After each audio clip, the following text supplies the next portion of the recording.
কাহন সাহিত্য দীর্ঘজীবী হোক।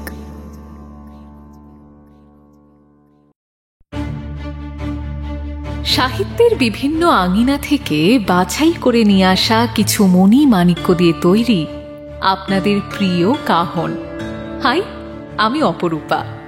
আজ কাহনে শুনবেন শ্রদ্ধেয় সৈয়দ মুস্তাফা সিরাজের কর্নেল সিরিজের কাহিনী ডাকিনী তন্ত্র অন্তিম পর্ব। প্রথম পর্ব যারা শোনেননি বা মিস করে গেছেন তারা ডেসক্রিপশনের শুরুতে আই বাটনে এবং পিনড কমেন্টে প্রথম পর্বের ডিটেলস পেয়ে যাবেন। আর যারা এত কষ্ট করতে চাইছেন না তাদের জন্য ছোট্ট করে রিক্যাপ রইল। গল্পটা যদি আপনাদের ভালো লাগে তাহলে গল্পতে একটা লাইক এবং কাহনে একটা সাবস্ক্রাইব করে আমাদের সাপোর্ট করবেন কাইন্ডলি। শুরু হচ্ছে ডাকিনী তন্ত্র অন্তিম পর্ব। তবে তারও আগে রিক্যাপ। সাহিত্য দীর্ঘজীবী হোক।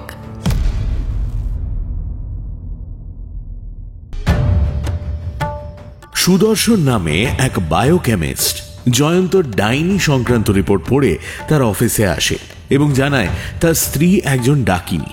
সুদর্শন আরও জানায় সে নিজের চোখে দেখেছে তার স্ত্রী তার মামাতো দাদা অবনী মৈত্রের সাথে পুরুলিয়ার জঙ্গলে অদ্ভুত কিছু কাণ্ড কারখানা করছে। ওদের এই অবৈধ সম্পর্ক প্রকাশ পাওয়ার পর তাই সুদর্শন ঠিক করেছে সে আত্মহত্যা করবে।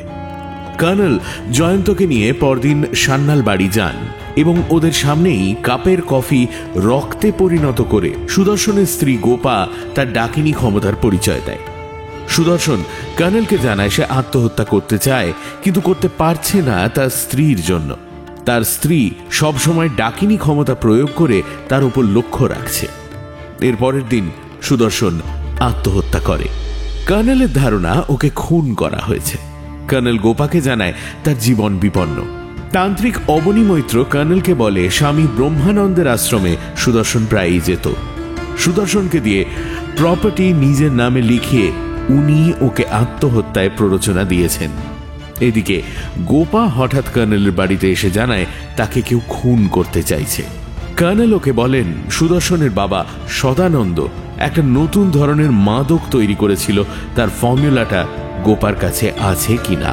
গোপা জানায় সেটা চুরি গেছে এবং সে এই মুহূর্তে আমেরিকায় চলে যেতে চায়। তারপর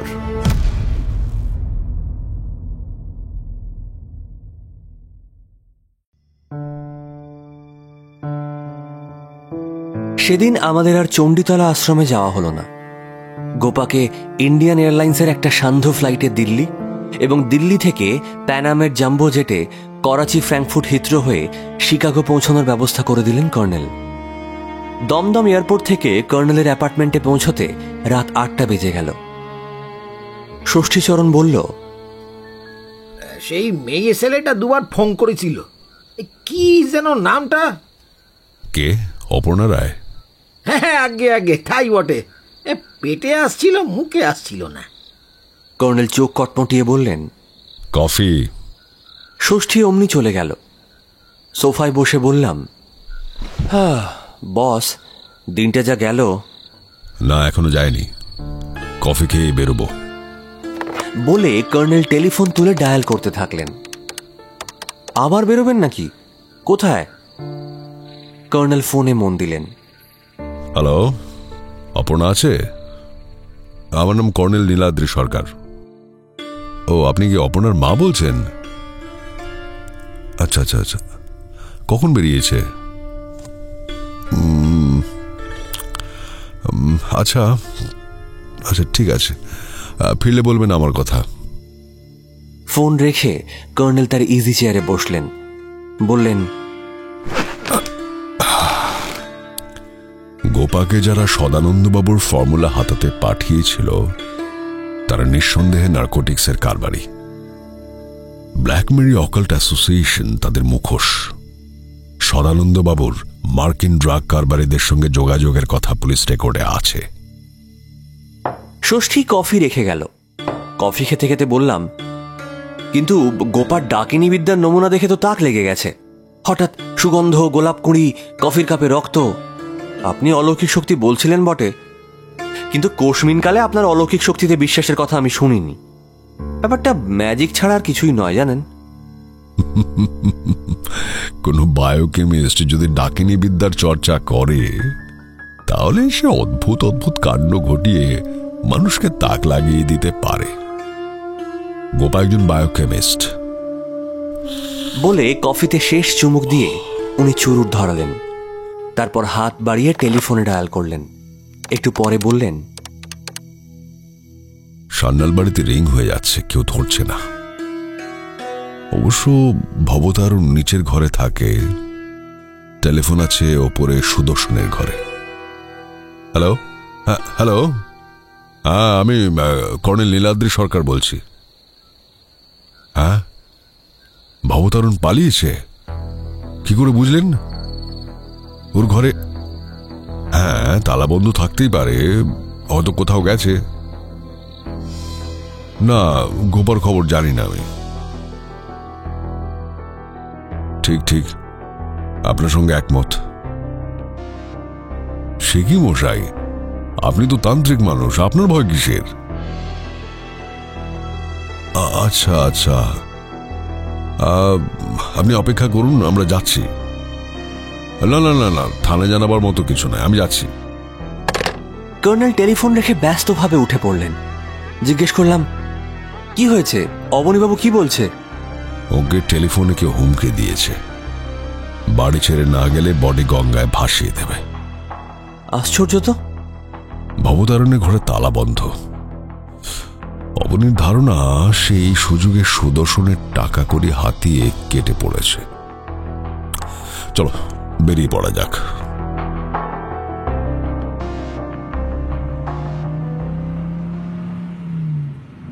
পথে যেতে যেতে কর্নেল বললেন, গোপার কথা থেকে আমিও আজ করেছি, ভবতারণ যে কোনো কারণেই হোক গোপাকে বাড়ি থেকে তাড়িয়েছে। মুখোশ পরার লোকটা ভবতারণের সাজানো ব্যাপার হতে পারে।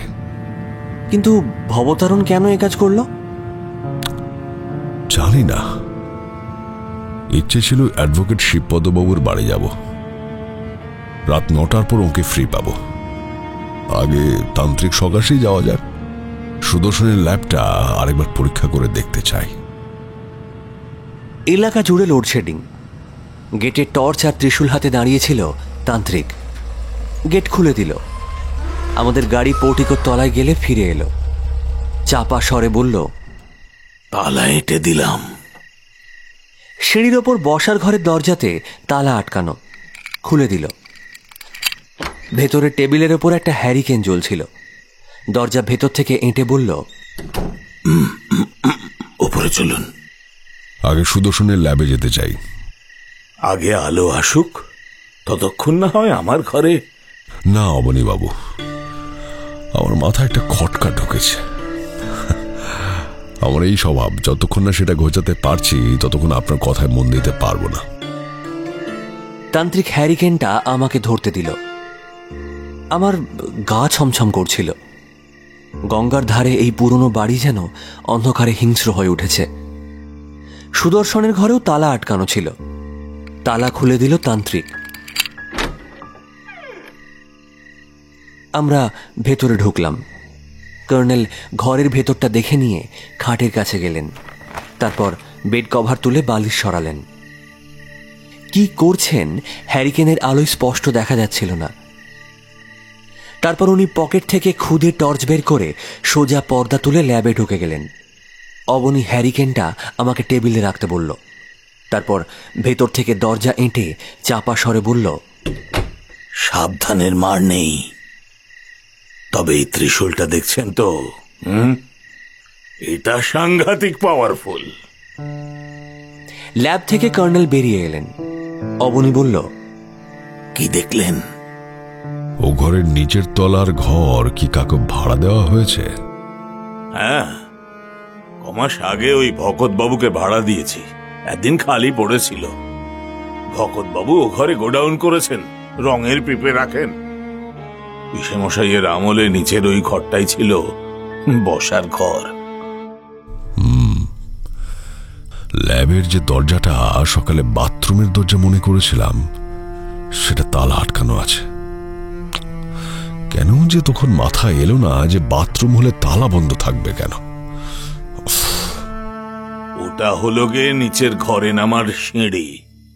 ভাড়া দেওয়ার সময় আমি নিজে তালা আটকে দিয়েছিলাম। খোলা দেখলেন নাকি? না, আটকানোই আছে।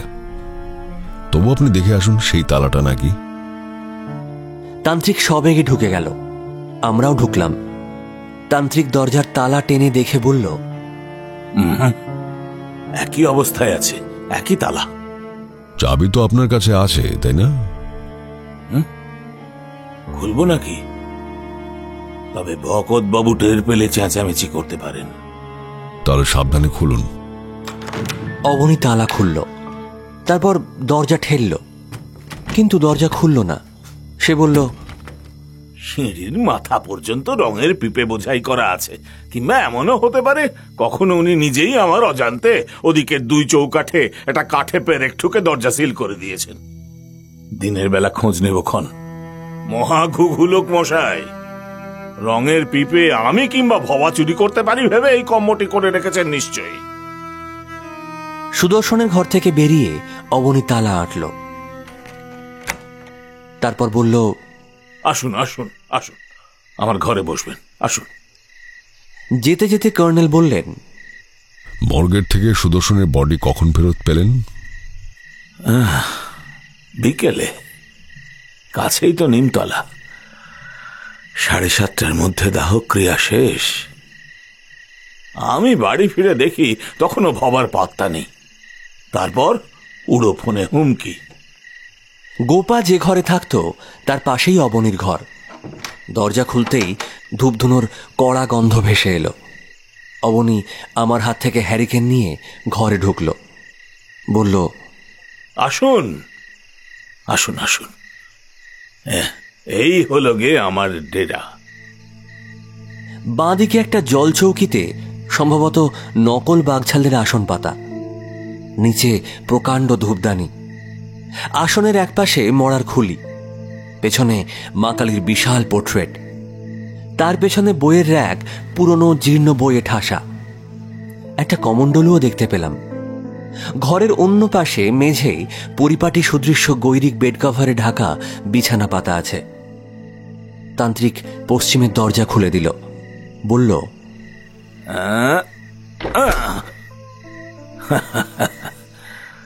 গঙ্গার দিক থেকে ফুরফুরে বাতাস আসে, বুঝতে পারছি। লোডশেডিং এ আপনাদের গরম লাগছে।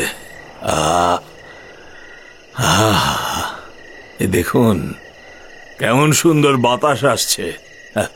এখানে আসুন আসুন। লক্ষ্য করলাম দরজার ওধারে পোর্টিকোর ছাদ, রেলিং আছে।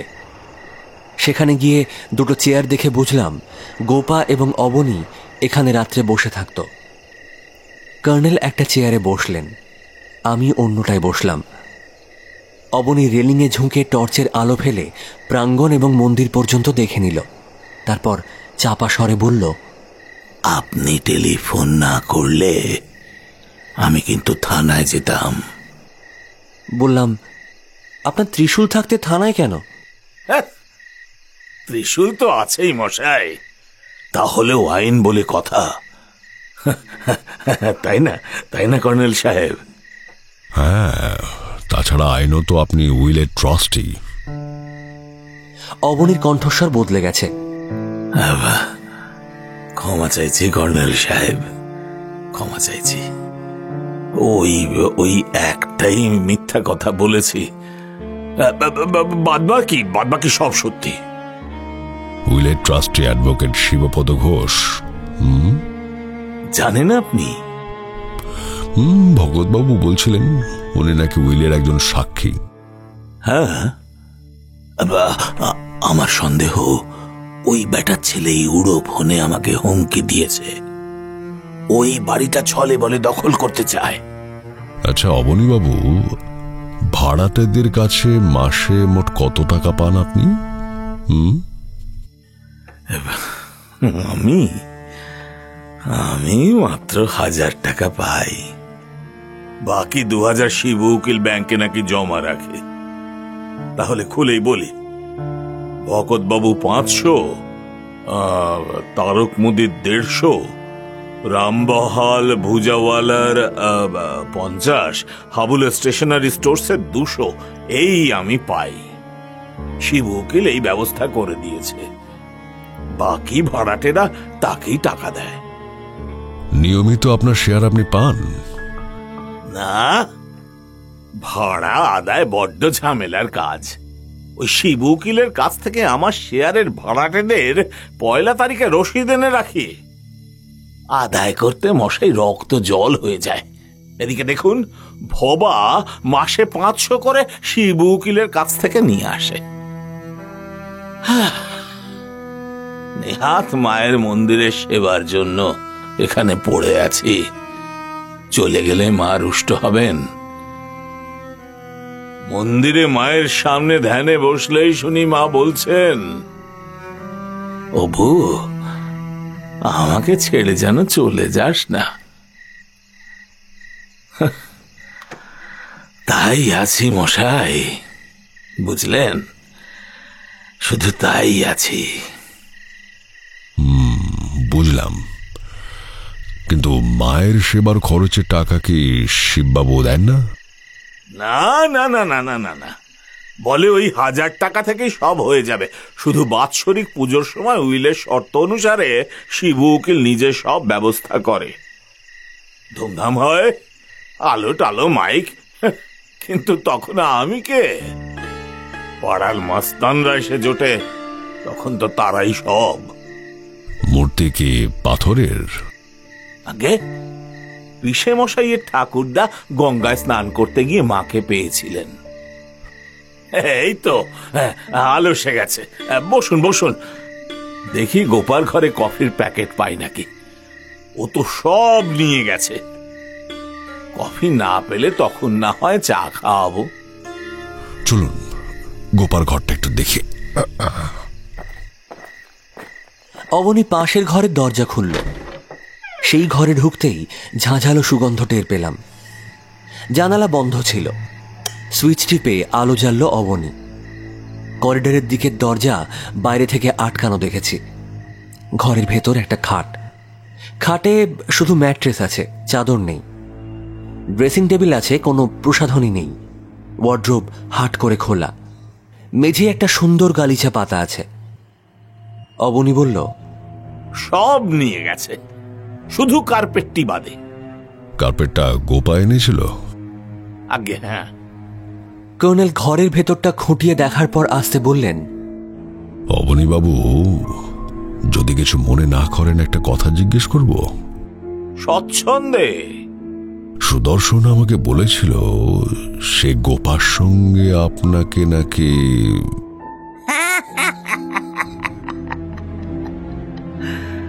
মেন্টাল পেশেন্ট মশাই, সব সময় প্রলাপ বকত। তবে এটা ঠিক, গোপাকে আমি সাধন সঙ্গিনী করার চেষ্টা করেছিলাম, কিন্তু মহা ধড়িবাজ মেয়ে মশাই, চলা কলায় ওস্তাদ। আপনাকে পাত্তা দেয়নি, তাই না? স্বয়ং এক ডাকিনীর বাস ওর মধ্যে, তাকে বশ করতে সময় লাগতো, হাত ফসকে পালিয়ে গেল। হারামজাদা ভবাকে একবার পেলে মায়ের সামনে বলি দেব আমি। গোপাকে কি ভয় দেখালো কে জানে, এত বড় প্রপার্টি ফেলে পালিয়ে গেল। ভগৎবাবু বলছিলেন গোপার বিয়ে হয়েছে আমেরিকায়, কাজে এখানে স্বামীর প্রপার্টি পেতে আইনগত ঝামেলা আছে। তার চেয়ে বড় কথা, গোপা এখন মার্কিন নাগরিক। হ্যাঁ, স্বামী যে দেশের নাগরিক, স্ত্রী ভিন্ন দেশের হলেও স্বামীর দেশের নাগরিকত্ব সে আপনা আপনি পাবে। কিন্তু বিয়েটা হিন্দু প্রথা বা সামাজিক আচার অনুসারে হয়েছিল কিনা তার তো প্রমাণ চাই। অবনী হাঁ করে শুনছিল, বলল, হ্যাঁ, এত ফ্যাকড়া? কেন, গোপার সঙ্গে এ নিয়ে আপনার আলোচনা হয়নি? গোপাকে আমি বলেছিলাম উইলের কথা, কিন্তু আমার কথায় কান করেনি। গোপা কি আপনাকে বলেছিল যে আমেরিকায় ফিরে যাবে? না তো, ও দেশে থেকে ডাকিনী তন্ত্রের চর্চা করবে বলে বলেছিল। কর্নেল একটা দরজার দিকে এগিয়ে গেলেন। দরজায় পর্দা ঝুলছিল। পর্দা তুলে বললেন, ঘরটা কি খালি? অবনী দরজার ছিটকিনি খুলে বলল, না, ওটাই তো সুদর্শনের ঘর। বুঝলাম করিডোর দিয়ে গেলে সুদর্শনের ঘরের একটা দরজা এবং এ ঘর থেকে গেলে আরেকটা দরজা। তার মানে গোপার ঘর থেকে পা বাড়ালেই সুদর্শনের ঘর। কর্নেল বললেন, না থাক, ও ঘরে আর যাব না। জয়ন্ত এবার কিন্তু অলৌকিক শক্তি নয়, ম্যাজিক দেখতে পাবে। উনি গালিচাটা সরিয়ে দিলেন। মেঝেই গোলাকার ইঞ্চিটাক একটা গর্ত দেখতে পেলাম। অবনী কাঁচুমাচু মুখে বলল, পুরনো বাড়ি, ছুঁচু ইঁদুরের বড্ড উপদ্রব, বুঝলেন নাকি না? কর্নেল গর্তে প্রায় নাক ঠেকিয়ে বসলেন। তারপর উঠে দাঁড়িয়ে বললেন, ফরাসি পারফিউম এই গর্ত দিয়ে পিচকিরিতে ছড়ানো সোজা। নিচের ঘরে ফ্যান ঘুরলে একটু পরে উবে যায়। গোলাপ কুড়িও গর্ত দিয়ে গলিয়ে ফেলা যায়। বললাম, কিন্তু কফির কাপে রক্ত? She is a biochemist Jayanta. মুরগির রক্তকে রাসায়নিক সংশ্লেষণ প্রক্রিয়ায় জমিয়ে একটা কণার আকারে কাপে রেখে গরম কফি ঢাললে 2-3 মিনিটের মধ্যে কণাটা গলে যায় এবং কফি লাল হয়ে ওঠে। আমি বলেছিলাম ম্যাজিক, কিন্তু আপনি বলেছিলেন অলৌকিক শক্তি। কার্যকারণ তত্ত্ব অনুসারে কার্যে অলৌকিক শক্তির প্রকাশ এবং কারণটা ম্যাজিক। কাজেই আমরা দুজনেই ঠিক বলেছিলাম। আমি তো কিছু বুঝতেই পারছি না। ও কিছু না, চলুন আপনার ঘরে যাই।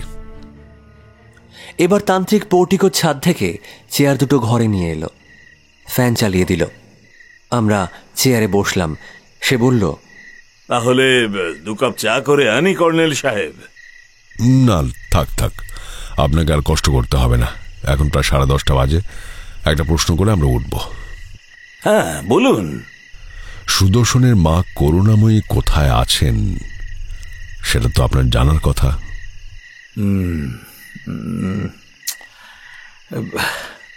পিসিমা পিসিমা চণ্ডীতলা আশ্রমে আছেন।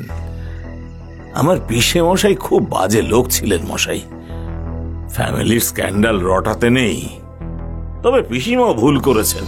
ব্রহ্মানন্দ বেটার ছেলের পাল্লায় পড়া ওর উচিত হয়নি। আমাকে মাঝে মাঝে চিঠি লিখে যেতে বলেন, ওই ভণ্ড সাধুর জন্য যাই না। ছেলের মৃত্যুর খবর ওকে পাঠিয়েছেন? শিব উকিল পাঠিয়েছে, শ্মশানে গিয়েছিল, তখন বলল। কর্নেল হঠাৎ ব্যস্তভাবে উঠে পড়লেন। আচ্ছা চলি অবনীবাবু, আপনার ভয়ের কোনো কারণ নেই। ফোনে কেউ শাসালে আপনিও পাল্টা শাসাবেন, ঠিক আছে? আমরা এগুলাম। চলো জয়ন্ত।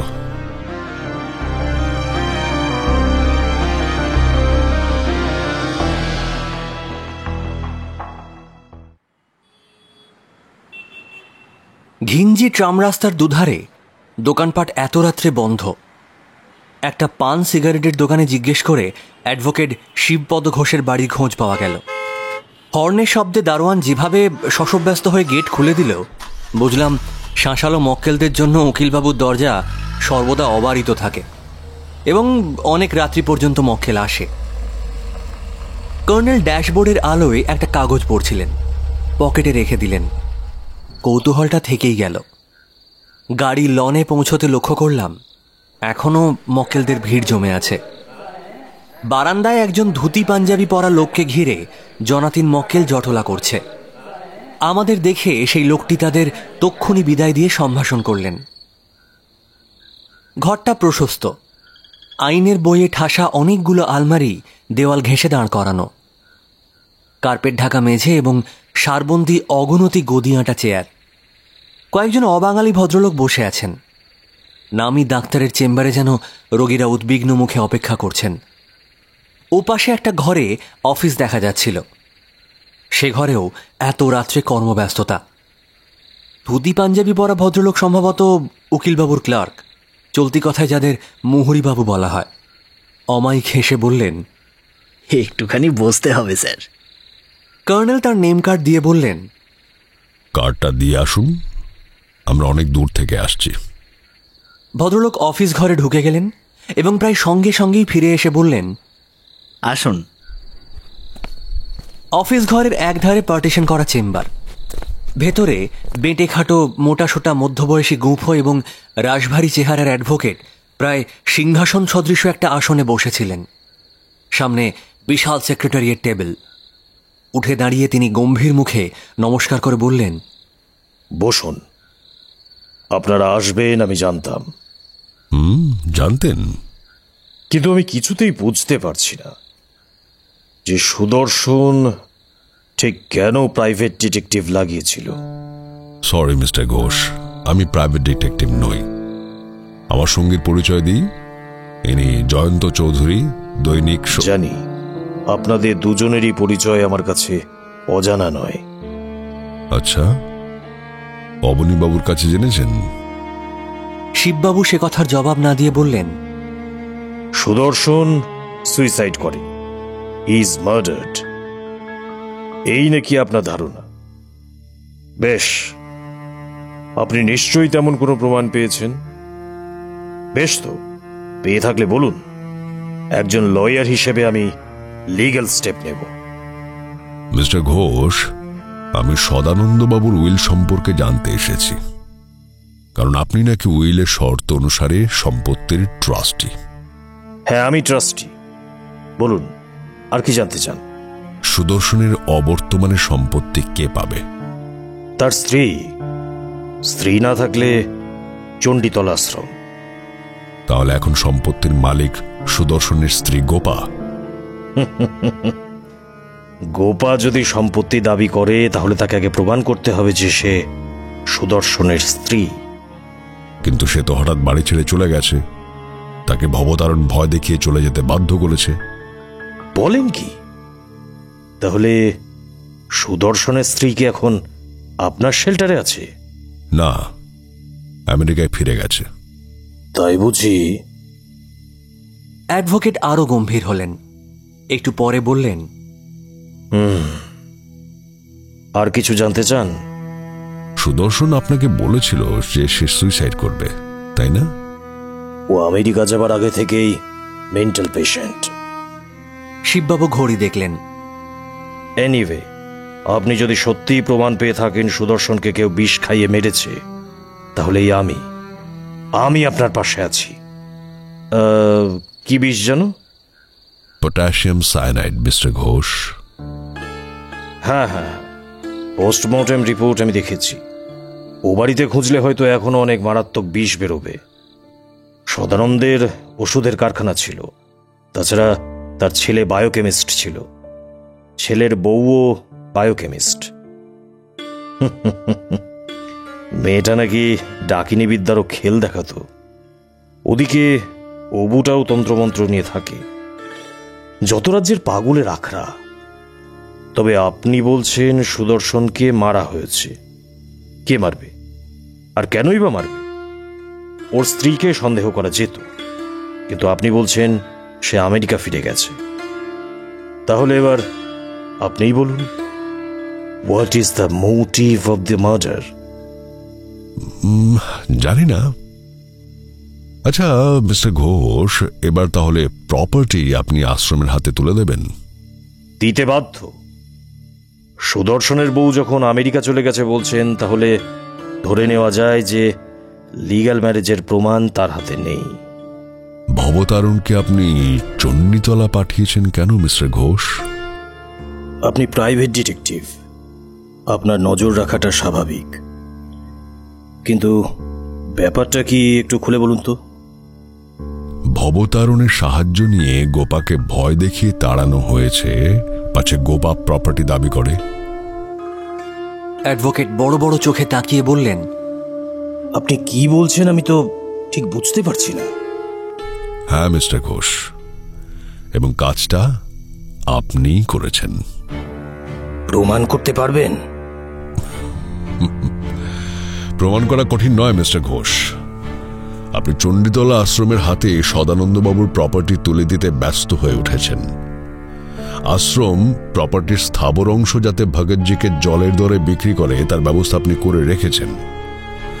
ভগৎজি ওই বাড়িতে মাল্টি স্টোরিড বিল্ডিং তৈরি করবেন এবং আপনি পাবেন প্রচুর কমিশন। আপনি তো দেখছি অন্তর্যামী। না মিস্টার ঘোষ, কিছুক্ষণ আগে সুদর্শনের ঘরে ঢুকেছিলাম, স্রেফ ইনটিউশনই বলতে পারেন। সকালে ওর বিছানা পরীক্ষা করার প্রয়োজন মনে করিনি, তো হঠাৎ মনে হলো যে বিছানাটা দেখা উচিত। দেখতে দেখতে বালিশের তলায় ভাঁজ করা একটা কাগজ পেয়েছি, গোপাকে লেখা সুদর্শনের একটা চিঠি। চিঠিটা সকালে পেলে গোপাকে আমেরিকা ফিরতে দিতাম না। কি চিঠি? সুদর্শন আপনার প্ল্যানের কথা টের পেয়ে গোপাকে সতর্ক করতে চেয়েছিল, কিন্তু যে কোনো কারণে হোক চিঠিটা গোপাকে দেয়নি, কিংবা পরে দেবে ভেবেছিল, কিন্তু দেবার সুযোগ আর পায়নি। চিঠিটা একবার দেখতে পারি? সরি মিস্টার ঘোষ, চিঠিটা আপনাকে দেখানো যাবে না।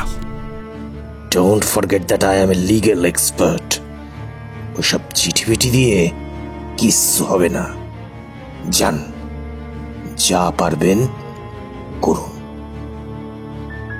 কর্নেল কোনো জবাব দিলেন না, বললেন, চলো জয়ন্ত।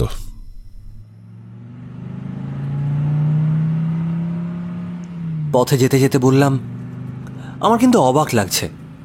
সুদর্শন গোপাকে ঘৃণা করত, গোপাকে সে খুন করবে বলেছিল, এমনকি গোপার জন্যই সে সুইসাইড করতে চেয়েছিল। সে গোপাকে ওরকম একটা চিঠি লিখলো কেন? চিঠিটা পড়লে তুমি ব্যাপারটা বুঝবে। এখন 11:30 বাজে, এত রাত্রে তোমাকে সল্টলেকে ফিরতে দিচ্ছি না। আজকাল রাতের কলকাতা বড়ই ভয়ঙ্কর। চলো আমার বাড়ি। কাগজের অফিস থেকে ফিরতে আমার রাত 1টাও হয়ে যায় মাঝে মাঝে, কাজেই আমাকে ভয় দেখাবেন না প্লিজ। ডান দিকের গলিতে ঢোকো জয়ন্ত, কুইক। একটা গাড়ি আমাদের ফলো করছে। ব্যাক ভিউ মিররে একটা গাড়ির আলো চোখে পড়ল, গাড়িটা জোরে আসছিল। ডাইনে ঢুকে গেলাম। নির্জন আঁকামাঁকা গলি রাস্তায় ঘুরতে ঘুরতে গ্রে স্ট্রিট, তারপর কর্নেলের কথা মতো বাঁয়ে ঘুরে সোজা গিয়ে উঠলাম এপিসি সার্কুলার রোডে।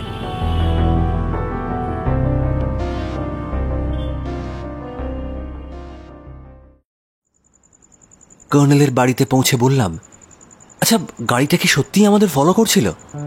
হ্যাঁ, সুদর্শনের বাড়ি থেকে বেরিয়ে শিববাবুর বাড়ির কাছে গাড়িটা দেখেছিলাম। আমরা শিববাবুর বাড়ি থেকে চলে আসার কিছুক্ষণ পরে দেখলাম যে বাগবাজারে ঢুকছে। আমার ধারণা আমরা সুদর্শনের বাড়ি ঢোকার পর থেকেই আমাদের ওপর নজর রাখা হয়েছিল। গাড়ির নাম্বার লক্ষ্য করেছেন?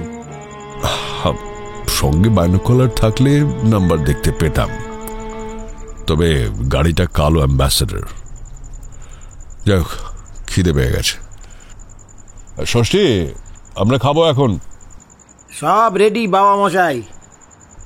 কেউ ফোন করেনি? সেই মেসিলিটা সকালে আসবে বলেছে। খাওয়ার পর ড্রয়িং রুমে বসে অভ্যেস মতো কর্নেল কফির পেয়ালায় চুমুক দিয়ে বললেন, অপর্ণা কাল কলেজে যায়নি।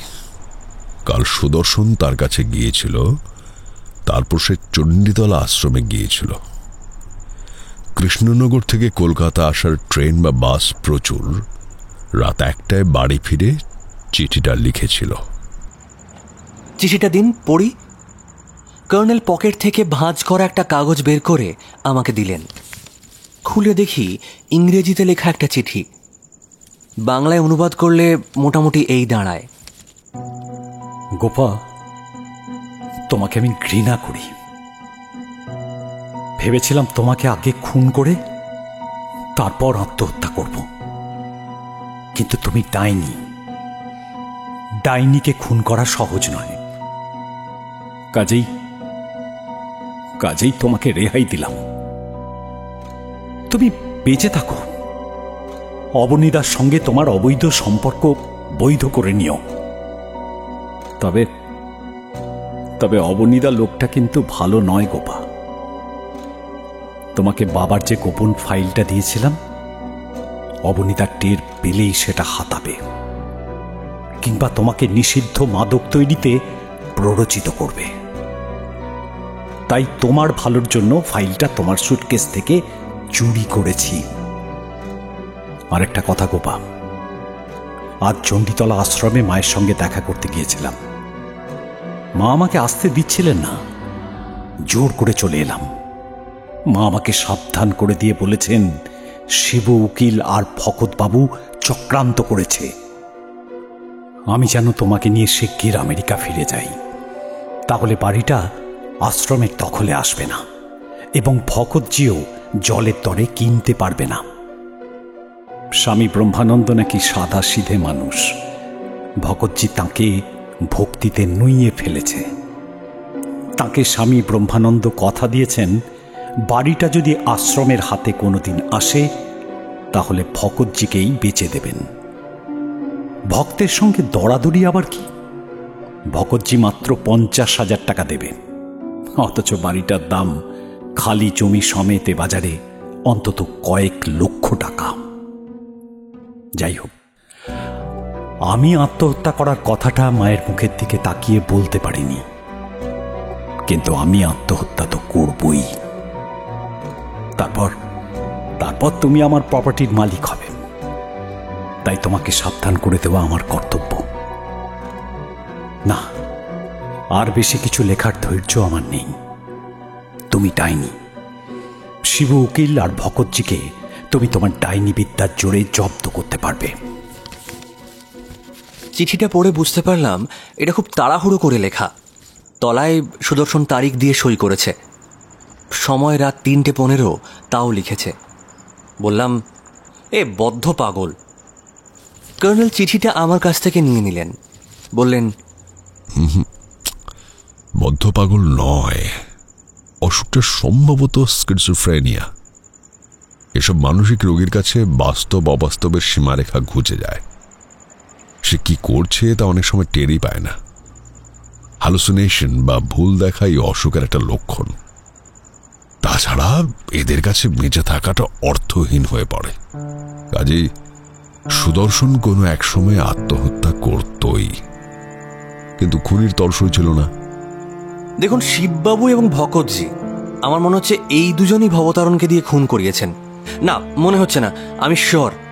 কারণ সুদর্শনের সুইসাইডাল নোট চুরি এবং তার কফির পেয়ালায় সাইনাইড রাখা বাইরের লোকের পক্ষে সম্ভব নয়। তাছাড়া সে মুখোশ পরা একটা লোকের সাহায্যে ভয় দেখিয়ে গোপাকে বাড়ি থেকে তাড়িয়েছে, এটা তো আপনিই বলছিলেন।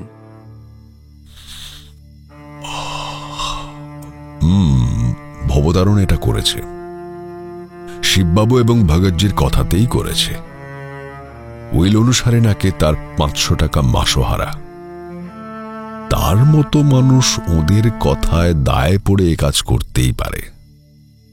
তাছাড়া গোপাকে সে হয়তো পছন্দ করত না। চণ্ডীতলা আশ্রমে চিঠি নিয়ে যেতেও সে বাধ্য। কিন্তু আবার কিসের? সুদর্শনের সুইসাইডাল নোট ইংরেজিতে লেখা। ভবতারণ ইংরেজি জানে না। তার চেয়ে বড় কথা, শিববাবু এবং ভগতজি সুইসাইডাল নোটের খবর পেলেন কিভাবে?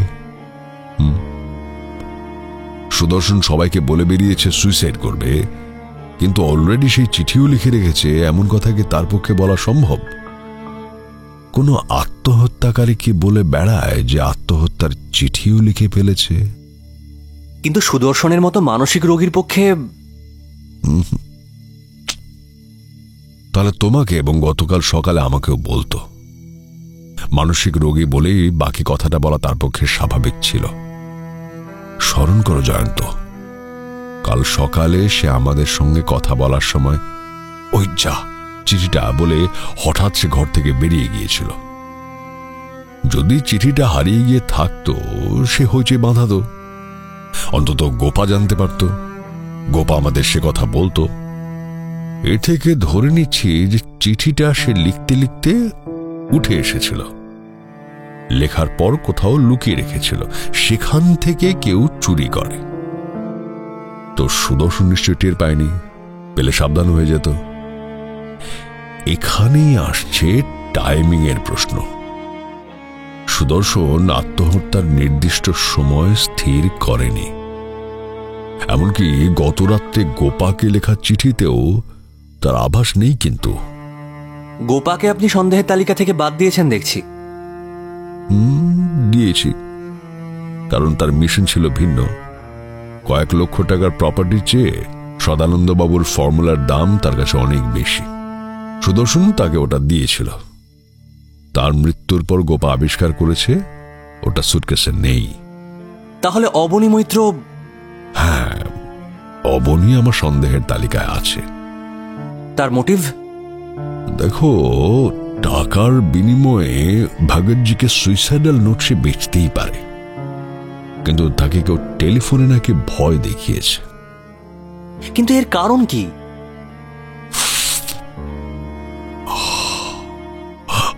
মাই গুডনেস, রাত প্রায় 1টা বাজে। চলো চলো শুয়ে পড়া যাক।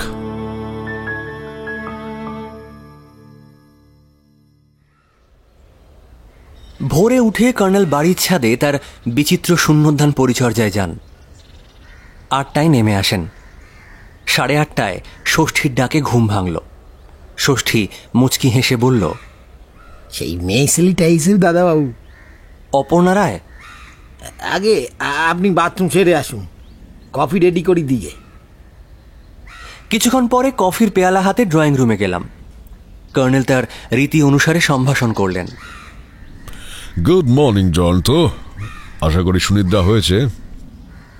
অপর্ণার মুখে শোক দুঃখের গাঢ় ছাপ।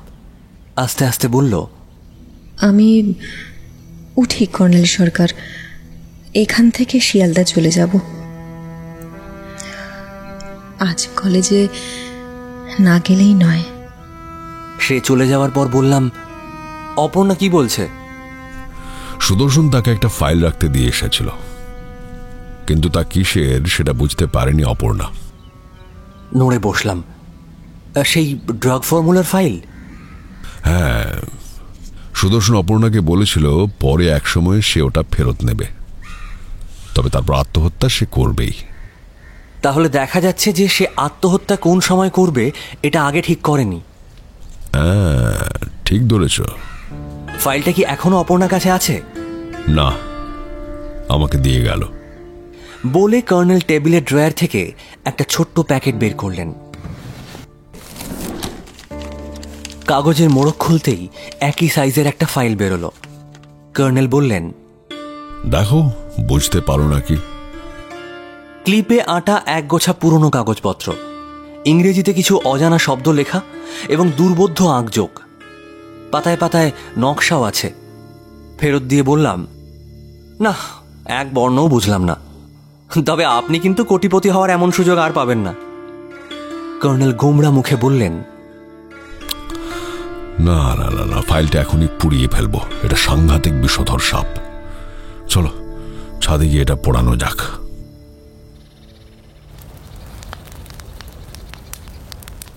ছাদের বাগানের এক কোণে সত্যিই কর্নেল ফাইলটা পুড়িয়ে ছাই করে দিলেন। তার একটু পরেই ষষ্ঠীচরণ এসে বলল, এক সাধু বাবা এসেন, বললেন খুব জরুরি দরকার। নেমে এসে দেখি গেরুয়া পোশাক পরা অবনীতান্ত্রিক ত্রিশূল হাতে বসে আছে। কি ব্যাপার অবনীবাবু, কোনো গন্ডগোল হয়নি তো? মা আমাকে সারাক্ষণ গার্ড দিচ্ছেন। গন্ডগোল করে কার সাধ্য? একটা সুখবর দিতে এলাম। আপনারা চলে আসবার পর ধ্যানে বসেছিলাম। ভোর রাত্রে গোপাকে খুঁজে বের করলাম। হ্যাঁ, বলেন কি? কোথায়? দিল্লিতে। আপনি দিল্লি মন্ত্র বলে উড়ে গিয়েছিলেন বুঝি?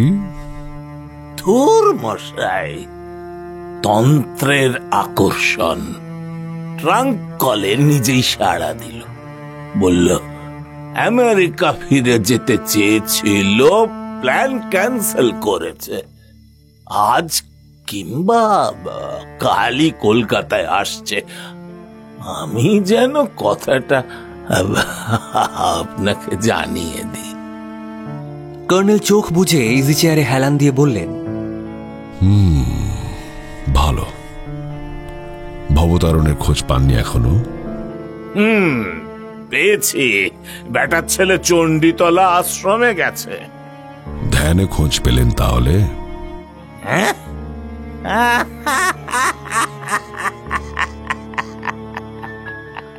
ভবার জন্য ধ্যানে বসতে হবে? ধ্যান তো সস্তা। শিবু উকিলের মোহরে কালীবাবুর সঙ্গে রাস্তায় দেখা হলো। বললাম, ভবার খবর জানো কালিদা? কালিদা বলল, বাবু ওকে চণ্ডীতলা আশ্রমে পাঠিয়েছে। ব্যাপারটা বুঝলেন? না তো। ব্রহ্মানন্দকে চিঠি লিখে পাঠিয়েছে। Come on, all clear, all clear. আসুক না কেউ, পেটে ত্রিশূল বিঁধিয়ে দেব। গোপা প্রপার্টির মালিক আর আমি হলাম গে উইলের সাক্ষী। শিবু উকিল ফ্যাকড়া বাঁধালে রঞ্জুবাবুকে লড়িয়ে দেব, রঞ্জুবাবুকে লড়িয়ে দেব। হ্যাঁ, ইনি কে? কে তিনি? ওই শিবু উকিলের বই মাত্র দাদা, বাঘা উকিল। বুঝলেন, বাঘা উকিল। দুজনের মুখ দেখা দেখি নেই। কেস দিলে লুফে নেবে, লুফে নেবে। বুঝলেন তো? আচ্ছা অবনী বাবু, আপনি তো আপনার পিসি মশাইয়ের ওষুধ কারখানায় কাজ করতেন। তা কি কাজ করতেন উনি? কাজ মানে ওভারঅল সুপারভিশন। কিছু মনে করবেন না, আপনার পড়াশোনা কত দূর? ছোটবেলা থেকেই পিসে মশাইয়ের কাছে মানুষ। মা বাবার মুখ মনে পড়ে না। পিসে মশাই ওই খোঁচা মেরে মেরে বিএসসি পর্যন্ত তুলেছিলেন, কিন্তু মা আমায় অন্যদিকে টানছিলেন। টানাটানিতে শেষে মায়েরই জয় হলো। তারা ব্রহ্মময় মা গো।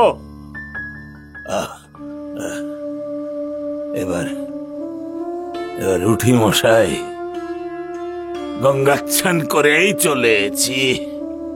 আচ্ছা অবনী বাবু, আপনার পিসি মশাইকে পুলিশ কি কেসে অ্যারেস্ট করেছিল? আপনাকে কাল রাত্রেই তো বলেছি, পিসে মশাই খুব বাজে লোক ছিলেন। আমাকে সঙ্গে নিয়ে ওই আদিবাসী মুলুকে ওদের টোটকা জড়িবুটি কিনতে যেতেন।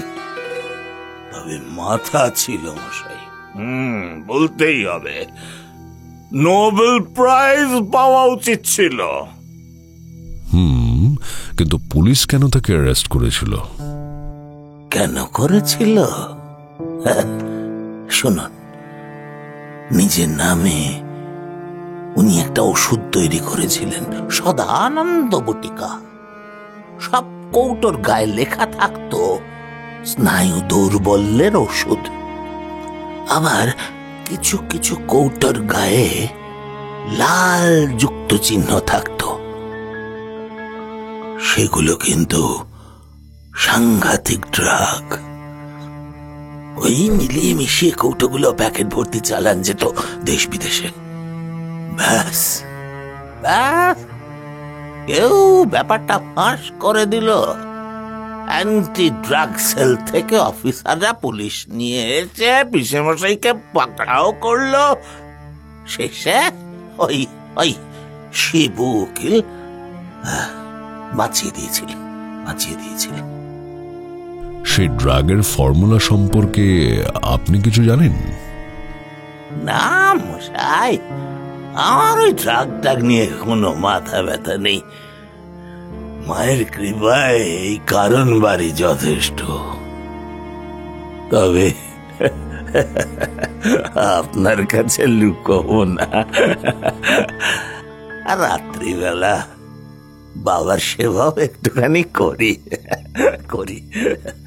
আরে বাবা, বাবাকেও তো দেখতে হবে নাকি? বাবার প্রসাদ খাই। জয় বোম ভোলে। ভাং। আচ্ছা, গোপা আপনাকে সদানন্দ বটিকা সম্পর্কে কিছু জিজ্ঞেস করেনি? হ্যাঁ, কই না তো। তারা ব্রহ্মময়ী মাগো, উঠি কর্নেল সাহেব। অবনীতান্ত্রিক উঠে দাঁড়ালো, তারপর দরজার কাছে গিয়ে হঠাৎ ঘুরে বলল, এই রে, আসল কথাটাই তো বলা হয়নি। আপনারা যেন আর আমাদের তল্লাটে যাবেন না মশাই। শিবু উকিলের মুহুরি কালিদা আমাকে বলেছিল বাবুর পেছনে গোয়েন্দা লাগিয়েছে কে জানো অবু? আমি চেপে গেলাম। তখন কালিদা বলল, বাবু ওই গোয়েন্দা দুটোকে গঙ্গায় ভাসিয়ে দেবেন। বাবুর পোশাক গুন্ডারা ওঁত পেতে আছে, বুঝলেন তো? সে বিড়বিড় করে মন্ত্র জপতে জপতে বেরিয়ে গেল। ষষ্ঠীচরণ দরজা বন্ধ করতে গেল। কর্নেল কিছুক্ষণ চুপচাপ চুরুট টানার পর বললেন,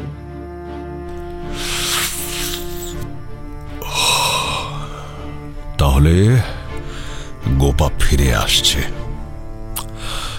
দিল্লি গিয়ে হঠাৎ প্ল্যান বদলানোর কারণ কি হতে পারে? স্পষ্টই সে ভয় পেয়ে পালিয়ে যেতে চেয়েছিল, কিন্তু দিল্লি গিয়ে হঠাৎ সাহসী হয়ে উঠল কেন? শিবপদবাবুর যা মনোভাব জেনেছি তাতে গোপার সঙ্গে সংঘর্ষ অনিবার্য। গোপার জীবনের ঝুঁকিও আছে। এই ঝুঁকি নিয়ে সে ফিরে আসছে কেন? বললাম, দিল্লিতে গিয়ে হয়তো সে তার গ্রুপের এজেন্টদের সঙ্গে যোগাযোগ করেছে। ওদের নেটওয়ার্ক তো সর্বত্র ছড়িয়ে আছে। ফর্মুলা উদ্ধার করার জন্যই গোপাকে হয়তো কলকাতা ফিরতে হচ্ছে। তোমার কথার যুক্তি আছে, কিন্তু আমাকে খবর দিতে বলার কারণটা কি? জাস্ট এ ফর্মালিটি, মানে আপনি ওর ফ্লাইটের ব্যবস্থা করে দিয়েছিলেন, তাই হয়তো। তাই না জয়ন্ত, আমি গোপার চ্যালেঞ্জের গন্ধ পাচ্ছি। আপনাকে চ্যালেঞ্জ? না না না না, গোপা আপনাকে ভালোই চেনে। নেচার পত্রিকায় প্রবন্ধের তলায় দু চার কথা লেখা আমার পরিচিতি থেকে আমাকে তত বেশি জানা ওর পক্ষে সম্ভব নয়। ষষ্ঠী, ব্রেকফাস্ট। ষষ্ঠীচরণ পর্দার ফাঁকে মুখ বাড়িয়ে বলল, সব রেডি বাবা মশাই। কর্নেল উঠলেন। কুই জয়ন্ত, ব্রেকফাস্ট খেয়ে আমরা বেরোবো। না, গাড়িতে নয়, ট্যাক্সি করে শিয়ালদা স্টেশন, তারপর ট্রেনে। চণ্ডীতলা আশ্রমে যাবেন? হ্যাঁ, সুদর্শনের মায়ের সঙ্গে কথা বলতে চাই।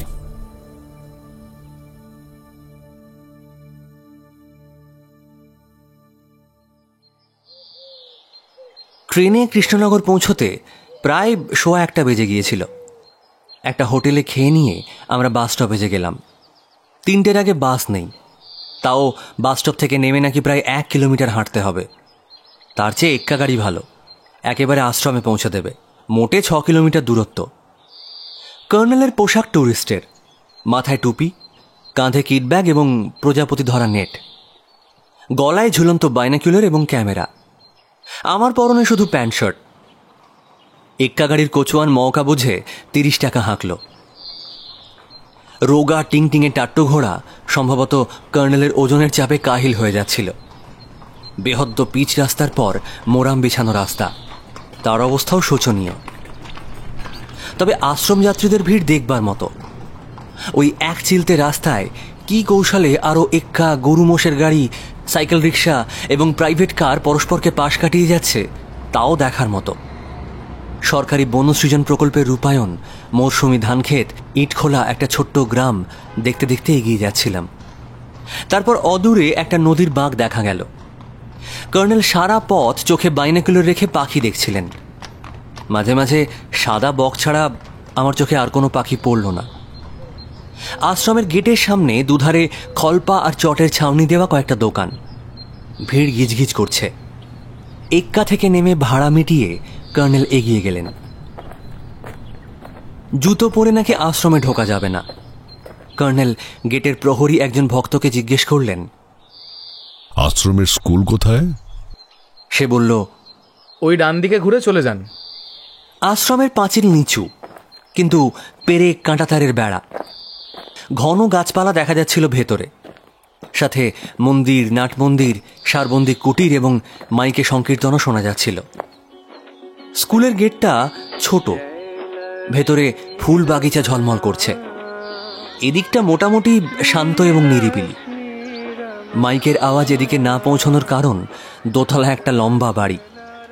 বাড়িটার চেহারা দেখে বোঝা যায় ভীষণ পুরনো, সম্ভবত কোনো বড়লোক বা জমিদারের বাড়ি। আশ্রমকে দান করা হয়েছে। সাইনবোর্ডে লেখা আছে কর্মশালা। প্রাঙ্গণে একদল ছাত্রী বিচিত্র অঙ্গভঙ্গিতে কসরত করছে। একজন শিক্ষিকা সামনে দাঁড়িয়ে নির্দেশ দিচ্ছেন। আমরা অফিস ঘরে ঢুকলাম। নীল পাড়ে সাদা শাড়ি পরা 3 জন মহিলা একসঙ্গে মুখ তুললেন। কর্নেল নমস্কার করে বললেন, নমস্কার, আমরা করুণাময়ী দেবীর সঙ্গে একটু দেখা করতে চাই। একজন মহিলা বললেন, হেডমিস্ট্রেস তো অসুস্থ, স্কুলে আসেননি কাল থেকে। আমরা কলকাতা থেকে আসছি, যদি ওর কোয়ার্টারটা দেখিয়ে দেন বাধিত হব। উনি কি দেখা করবেন? ভীষণ অসুস্থ।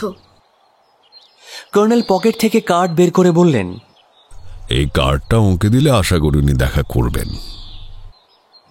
লক্ষ্য করলাম কর্নেলের এই কার্ডটা অন্য কার্ড। সাধারণ কার্ডের নামের নিচে শুধু লেখা থাকে নেচারিস্ট। এই কার্ডের নামের নিচে লেখা আছে প্রাইভেট ইনভেস্টিগেটর। মহিলা কার্ডটি দেখে বললেন, প্রাইভেট ইনভেস্টিগেটর মানে? মানে নিয়ে আপনি মাথা ঘামাবেন না প্লিজ, করুণাময়ী দেবী ঠিকই বুঝবেন। মহিলা একটু দ্বিধার সঙ্গে বললেন, চলুন। স্কুল বাড়ির পেছনে গাছপালার ভেতর সারবন্দি একতলা ঘর দেখা যাচ্ছিল। তার উল্টো দিকে একটা আলাদা একতলা বাড়ি। বাড়ির পাশেই একটা ছোট্ট মন্দির, এক টুকরো ফুল বাগান। বাড়ির বারান্দায় তেমনি নীল পাড়ে সাদা শাড়ি পরা এক তরুণী দাঁড়িয়েছিল। সে আমাদের দিকে ফ্যাল ফ্যাল করে তাকিয়ে রইল। আমাদের সঙ্গিনী মহিলা বললেন, শুভা, মাসিমা কেমন আছেন রে? এনারা কলকাতা থেকে এসেছেন মাসিমার সঙ্গে দেখা করতে। শুভা আসতে বলল, মাসিমা শুয়ে আছেন। মহিলা পর্দা তুলে সামনের ঘরে ঢুকে গেলেন। শুভা কর্নেলকে দেখছিল। কর্নেল মিষ্টি হেসে বললেন, আপনি টিচার? শুভা মাথা দোলালো, আমি নার্স। আচ্ছা, আশ্রমে হাসপাতাল আছে বুঝি? হ্যাঁ। এই সময় সেই মহিলা বেরিয়ে এসে বললেন, ভেতরে যান আপনারা। শুভা, আমি যাই রে, তুই তো আছিস। ভেতরে ঢুকে দেখি সাদামাটা বিছানায় প্রৌঢ়া এক মহিলা বসে আছেন। পরনে সাদা থান, চেহারায় রুক্ষ ভাব। চশমার ভেতর চোখ দুটি ভীষণ তীক্ষ্ণ, রোগাটে গড়ন, গায়ের রং ফ্যাকাশে। কার্ডটা ওর হাতের মুঠোয় ধরা। বললেন, বসুন। ঘরে আসন বলতে একটা মোড়া এবং একটা চৌকো টুল, দুটোই অবশ্য গদি আঁটা, সম্ভবত এই আশ্রমেরই তৈরি। কর্নেল মোড়ায় বসে বললেন, আপনাকে বিরক্ত করার জন্য দুঃখিত। আপনি প্রাইভেট ইনভেস্টিগেটর? আগে হ্যাঁ। আপনি কি ইনভেস্টিগেট করেছেন? আপনার ছেলে সুদর্শনের মৃত্যু সম্পর্কে। খোকা সুইসাইড করেছে। আমাকে ওর দুঃখের কথা বলতে এসেছিল। আমি ওকে আটকে রাখার চেষ্টা করেছিলাম, পারিনি। সুইসাইডের খবর আপনাকে ভবতারণ দিয়ে গেছে, তাই না? হ্যাঁ, সে কাল এসেছিল। রাত্রে আশ্রমে থেকে সকালে ফিরে গেছে। আমার সঙ্গে দেখা করে যায়নি, তবে ভবতারণ খোকার বউ সেজে থাকা মেয়েটাকে ভয় দেখিয়ে তাড়িয়েছে। এইটুকুই যা সান্ত্বনা। ওই মেয়েটাই খোকার আত্মহত্যার জন্য দায়ী।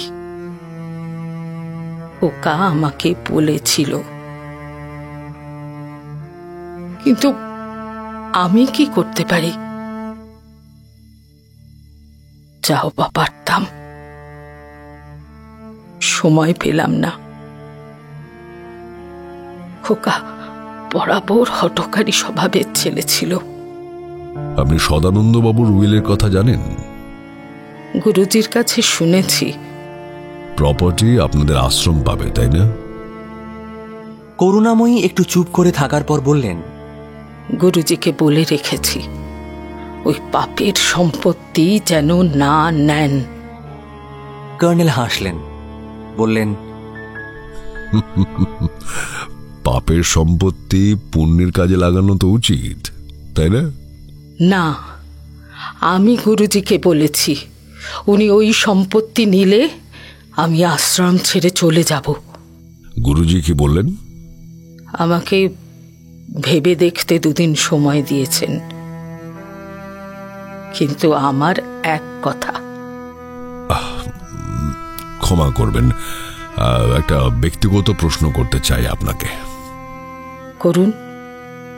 আমি স্পষ্ট কথা ভালোবাসি।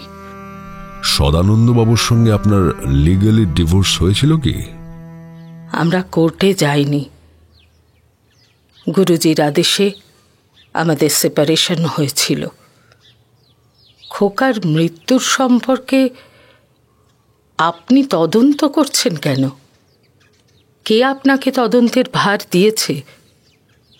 ওই বচ্চাত মেয়েটা? না না না না না, আমার কিছু ব্যক্তিগত হবি আছে। আসলে আমি একজন রহস্যভেদী। করুণাময়ী আবার তীক্ষ্ণ দৃষ্টিতে তাকালেন। খোকার মৃত্যুতে কি কোনো রহস্য আছে? আছে। কেউ তাকে মার্ডার করেছে। কি বললেন? মার্ডার, ঠান্ডা মাথায় হত্যা। আপনার ছেলের মানসিক অসুখ ছিল, সে আত্মহত্যার কথা সবাইকে বলে বেড়াচ্ছিল, এমনকি একটা সুইসাইডাল নোটও লিখেছিল। কিন্তু ওটা তার অবচেতন অভিমানেরই প্রকাশ মাত্র। সুইসাইড সে শেষ পর্যন্ত হয়তো করতো না, আমি হয়তো বলছি, কারণ সে ঠিক করেনি কখনো আত্মহত্যা করবে। আমার ধারণা সে এইভাবে তার স্ত্রী গোপার মনোযোগ দাবি করেছিল। শুধু গোপা তাকে সুস্থ করে তুলতে পারত, কিন্তু গোপা তা করেনি। কেন করেনি আমি এখনো জানি না, তবে কেউ এই সুযোগটা নিয়েছে, সুইসাইডাল নোট চুরি করেছে, তারপর তার কাপে পটাশিয়াম সায়ানাইডের বড়ি রেখে দিয়েছে। ভোরে কফি খাওয়ার অভ্যেস ছিল সুদর্শনের, খুনি সেটা জানতো। গ্যাস ওভেনের কাছে একটা কাপে বড়িটা ছিল, আমি জায়গাটা দেখেছি। সেখানে সরাসরি আলো পড়ে না, সাদা কাপের তলায় সাদা বড়ি। আপনি চিন্তা করুন, অভ্যাস মতো সুদর্শন তাতে কফি ঢেলেছে এবং কফিতে চুমুক দেওয়ার সঙ্গে সঙ্গে ঢলে পড়েছে। খনি তাকে টানতে টানতে নিয়ে গিয়ে পাশের ঘরের টেবিলে বসিয়ে দিয়েছে এবং টেবিলে সুইসাইডাল নোটটা পেপারওয়েট চাপিয়ে রেখে দিয়েছে। গ্যাসের ওভেনের তলা থেকে ভাঙা কাপের টুকরো কুড়িয়ে নিয়ে গিয়ে পাশের ঘরের টেবিলের নিচে ফেলেছে। দুহাতে মুখ ঢাকলেন করুণাময়ী, সারা শরীর যেন কেঁপে উঠল। প্লিজ মিসেস সান্যাল, একটু শান্ত হন প্লিজ। করুণাময়ীর চোখে জল, রুক্ষ কণ্ঠস্বরে বললেন, আমি মিসেস সান্যাল নই। আইনের চোখে আপনি এখনো mrs Sanyal. Please face the reality. Karunamoyee একটু পরে আস্তে আস্তে বললেন, কে খুন করলো খোকাকে? কেন খুন করলো? আপনার কি ধারণা আমি জানতে চাই, তাছাড়া আপনার সাহায্য পেতে চাই। আপনি পটাশিয়াম সায়ানাইড বললেন, তাই না? হ্যাঁ, পটাশিয়াম সায়ানাইড। আমি আপনার সঙ্গে কলকাতা যাব। বেশ তো, চলুন। আপনারা গিয়ে মেইন গেটের বাইরে অপেক্ষা করুন, আমি যাচ্ছি।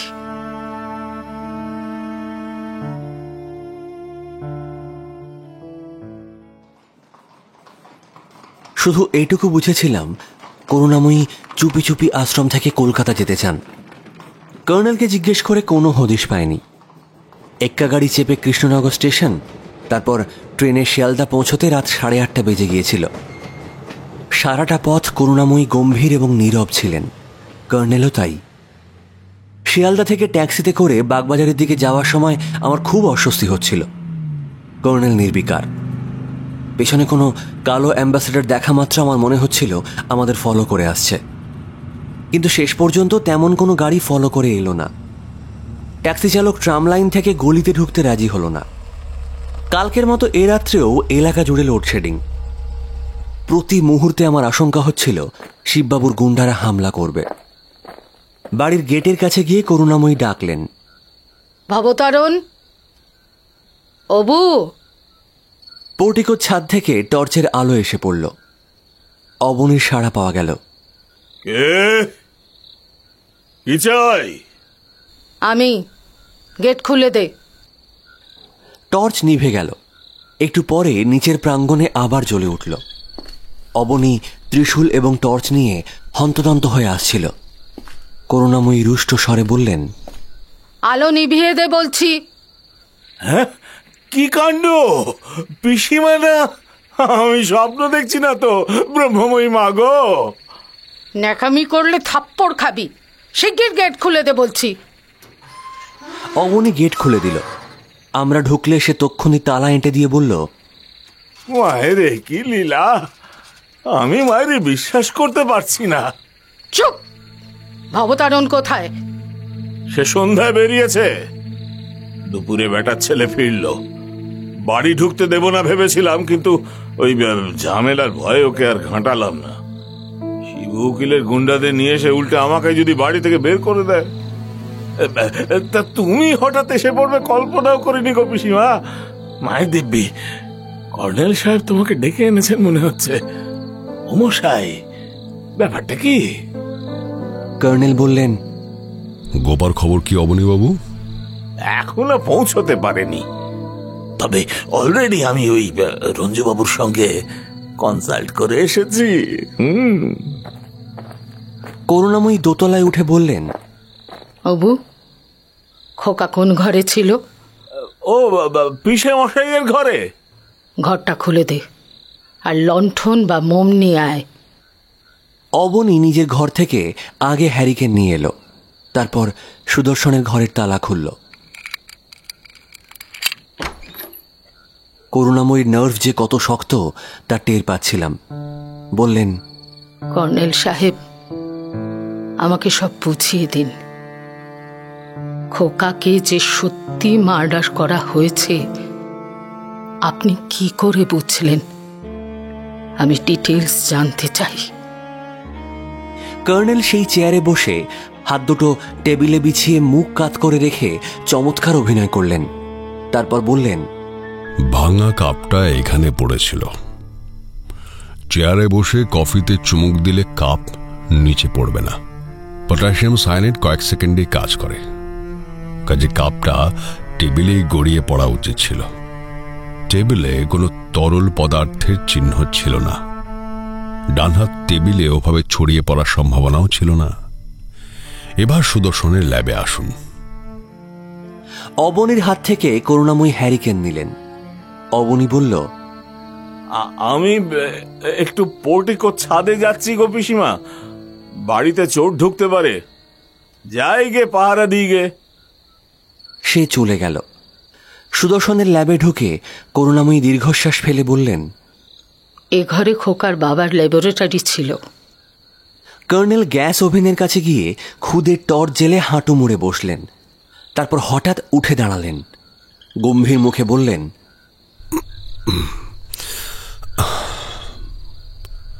আশ্চর্য, কাপের কয়েকটা সূক্ষ্ম কুচি পড়েছিল। নেই, কফির দাগ ছিল, ঘষে মুছে দিয়েছে কেউ। করুণাময়ী এগিয়ে গেলেন একটা কাঁচের দেওয়াল আলমারির দিকে। নানা সাইজের কৌটো, প্যাকেট আর শিশি বোতলে আলমারিটা ভর্তি। উনি কাচের পাল্লা ধরে টানতেই খুলে গেল। কর্নেল বললেন, আলমারিটা খোলা ছিল দেখছি। করুণাময়ী লণ্ঠনটা আমাকে দিয়ে একটা চেয়ার টেনে আনলেন। চেয়ারে উঠে ওপরের তাকের পেছন দিকে হাত ভরলেন। তারপর ব্যস্তভাবে খোঁজাখুঁজি শুরু করলেন। কর্নেল বললেন, পটাশিয়াম সায়ানাইডের শিশি খুঁজছেন কি? হ্যাঁ, কিন্তু পাচ্ছি না। আপনি জানতেন ওখানে শিশিটা ছিল? জানতাম, তবে 1 বছর আগের কথা। খোকার বাবা পরে কোথাও সরিয়ে রেখে থাকবে। শুধু বুঝতে পারছি না আলমারিটা খোলা কেন। সুদর্শন হয়তো বন্ধ করতে ভুলে গিয়েছিল। করুণাময়ী এবার আমার হাত থেকে হ্যারিকেন নিয়ে ল্যাবের ভেতর ঘোরাঘুরি করে বললেন, এই ল্যাবে অনেক নতুন যন্ত্রপাতি দেখছি।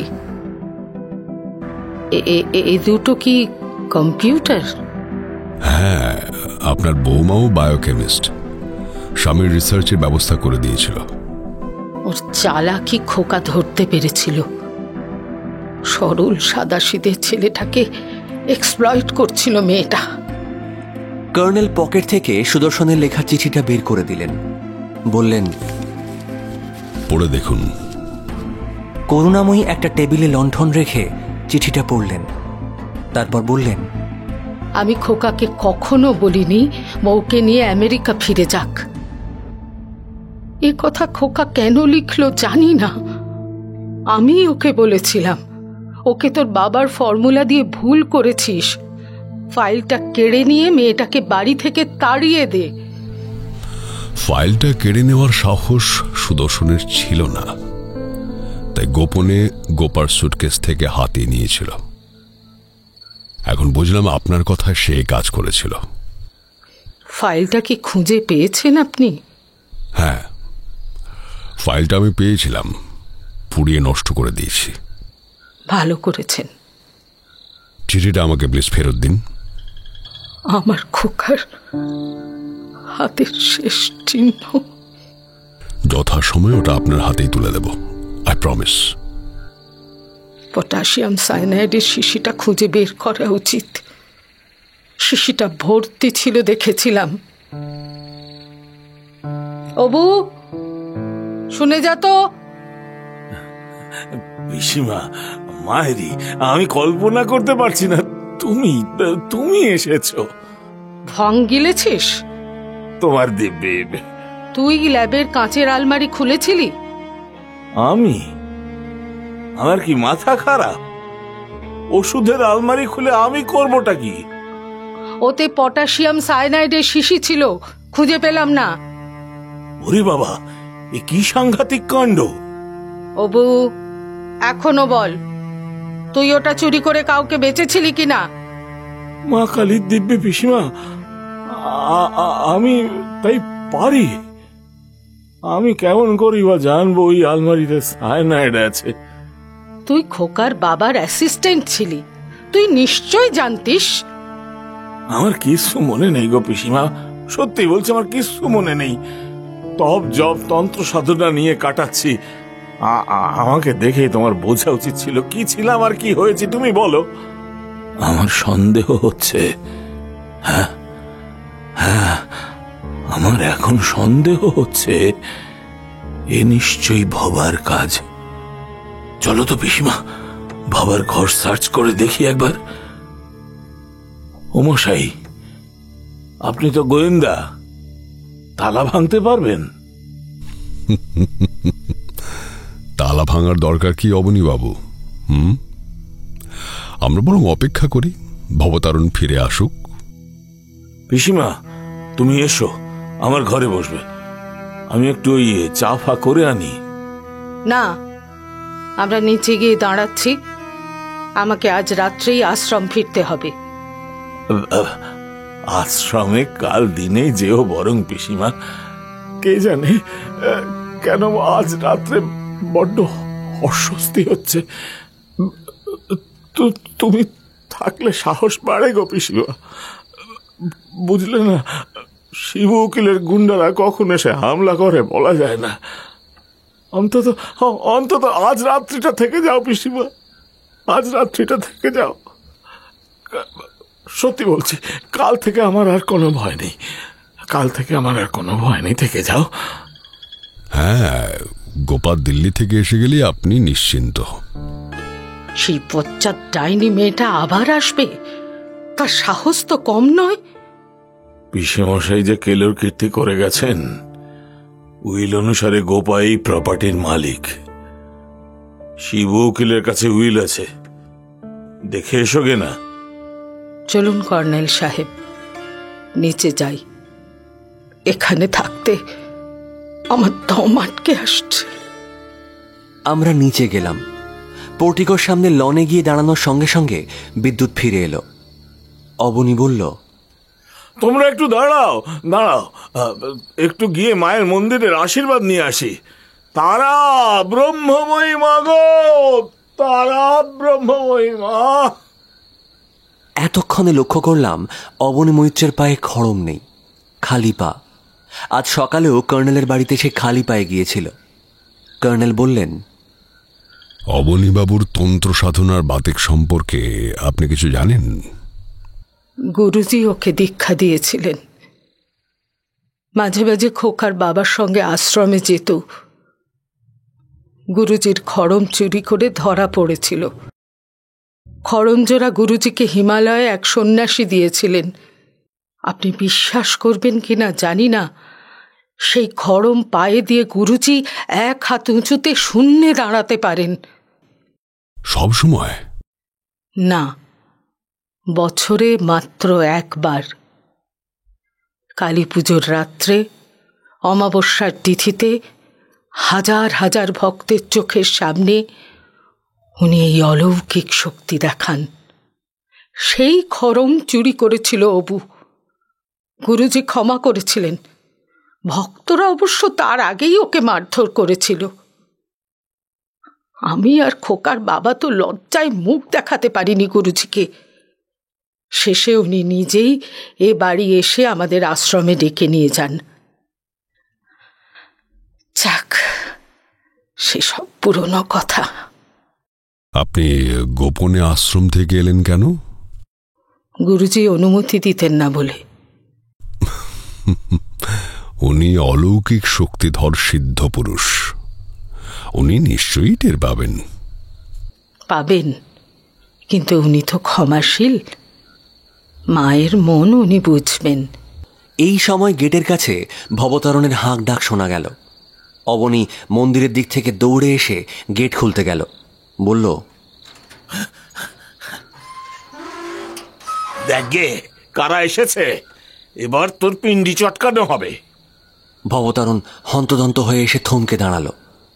করুণাময়ী বললেন, ভবতারণ, তুই আমার সঙ্গে দেখা না করে চলে এলি যে? আগে সময় পাইনি।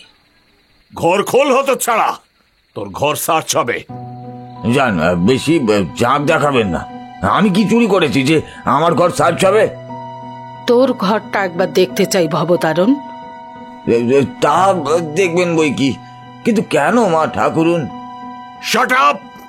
ঘর খোল শিগগির।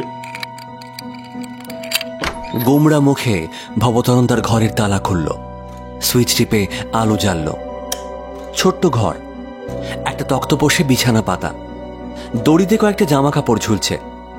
দেওয়ালে অনেকগুলো ক্যালেন্ডার এবং তাক ভর্তি ওষুধের শিশি। অবনী বলল, সার্চ শুরু করুন কর্নেল সাহেব। কর্নেল তাকের ওষুধের শিশি বোতলগুলো দেখতে ব্যস্ত হলেন। অবনীতান্ত্রিক তক্তপোষের তলায় টর্চের আলো ফেলল।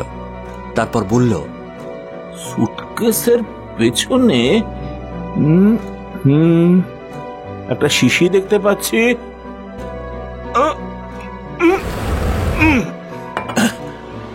দেখুন তো, এটা কি?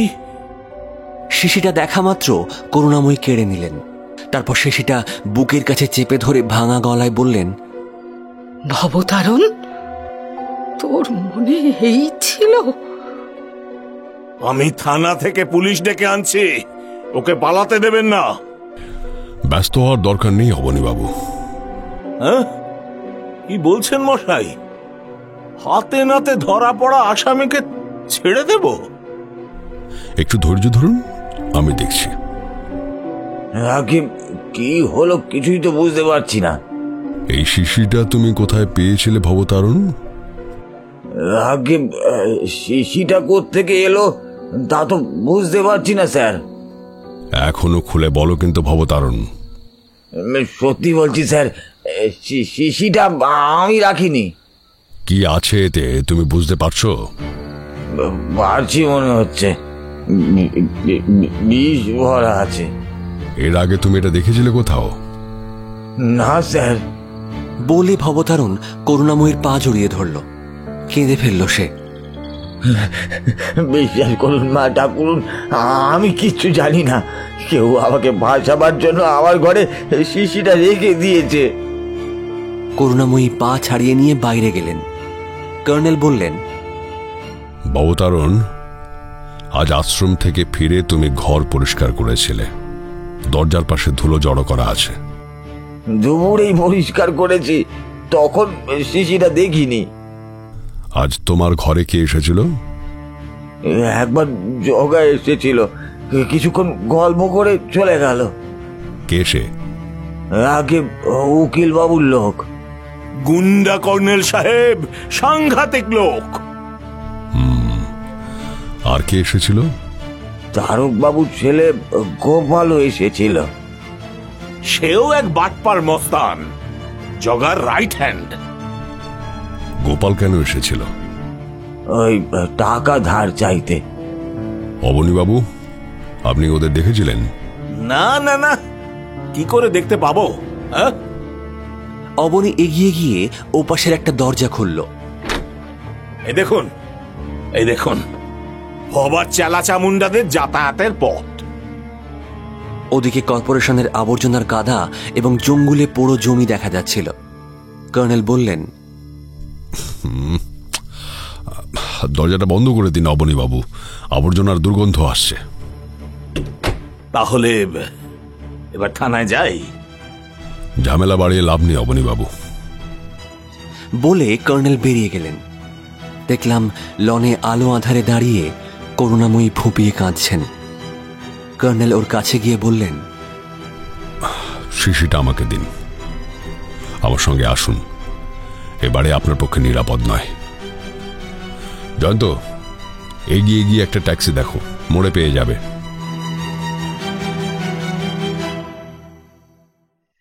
করুণাময়ীকে শিয়ালদা স্টেশনে ট্রেনে তুলে দিয়ে কর্নেলের অ্যাপার্টমেন্টে ফিরতে রাত 10:30 বেজে গিয়েছিল। এ রাতেও কর্নেল আমাকে বাড়ি ফিরতে দিলেন না। তবে খবরের কাগজে চাকরির কারণে প্রায়ই আমাকে এরকম বাইরে কাটাতে হয়। খাওয়ার পর ড্রয়িং রুমে বসে কর্নেল কফির পেয়ালায় চুমুক দিয়ে বললেন,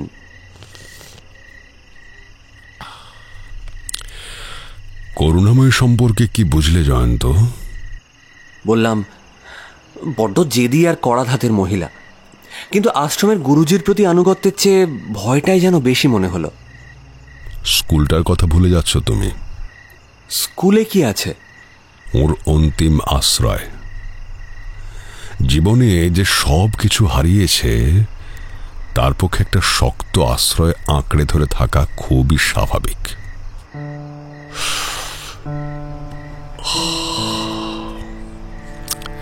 তাছাড়া চিন্তা করো, স্কুলের হেডমিস্ট্রেস হওয়ার মতো শিক্ষা দীক্ষাও ওর আছে।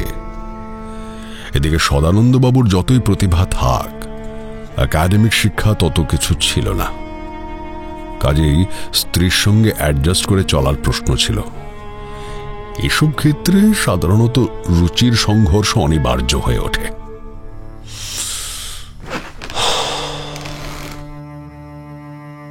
কর্নেল চোখ বুঝে অভ্যেস মতো ইজি চেয়ারে হেলান দিলেন। বললাম, আচ্ছা, একটা ব্যাপার আমার আশ্চর্য লাগছে। পটাশিয়াম সাইনাইডের শিশি খুঁজে বের করতেই যেন উনি আমাদের সঙ্গে এসেছিলেন। শিশিটা পাওয়া গেল ভবতারণের ঘরে, অথচ উনি আর কোনো উচ্চবাচ্য না করে চুপচাপ চলে গেলেন। দেখুন, আপনি বলবেন যে আপনি ওকে আশ্বস্ত করেছেন, কিন্তু আফটার অল ওর একমাত্র ছেলেকে খুন করা হয়েছে। একজন জেদি কড়া ধাতের মহিলার পক্ষে এই রিয়াকশন কিন্তু খুব অস্বাভাবিক। বরং বলবো, অবনীর রিয়াকশন অত্যন্ত স্বাভাবিক। এতক্ষণে সে সম্ভবত থানায় খবর দিয়েছে। কর্নেল হাসলেন, চোখ খুলে সোজা হয়ে বসে বললেন,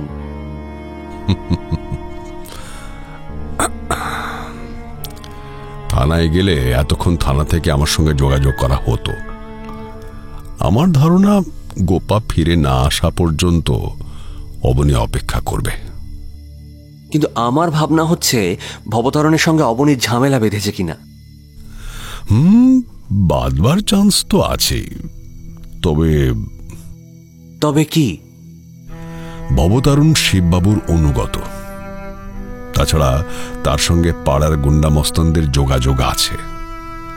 অবনী তাকে ঘাঁটাবার সাহস এই রাত্রিবেলা পাবে কিনা সন্দেহ আছে। আচ্ছা কর্নেল, ভবতারণের ঘরে শিশিটা পাওয়া গেল, অথচ সে বলছে কিছু জানে না, কিন্তু তার হাবভাব দেখে তো মনে হচ্ছিল সে বেপরোয়া। হ্যাঁ, শিববাবু তার গার্জেন, সে বেপরোয়া হতেই পারে। হ্যাঁ, শিববাবু আর ভকতজির চক্রান্তের কথা সুদর্শনের চিঠিতেও রয়েছে। ওরা ভবতারণকে দিয়ে পটাশিয়াম সায়ানাইডের শিশি হাতিয়ে থাকতে পারেন, কিন্তু তারপর কি কাউকে দিয়ে?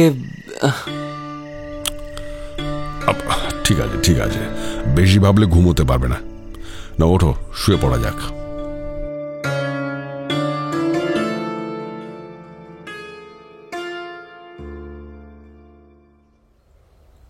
সকালে আবার কথাটা তুললাম। কর্নেল খবরের কাগজে চোখ বুলোচ্ছিলেন, বললেন,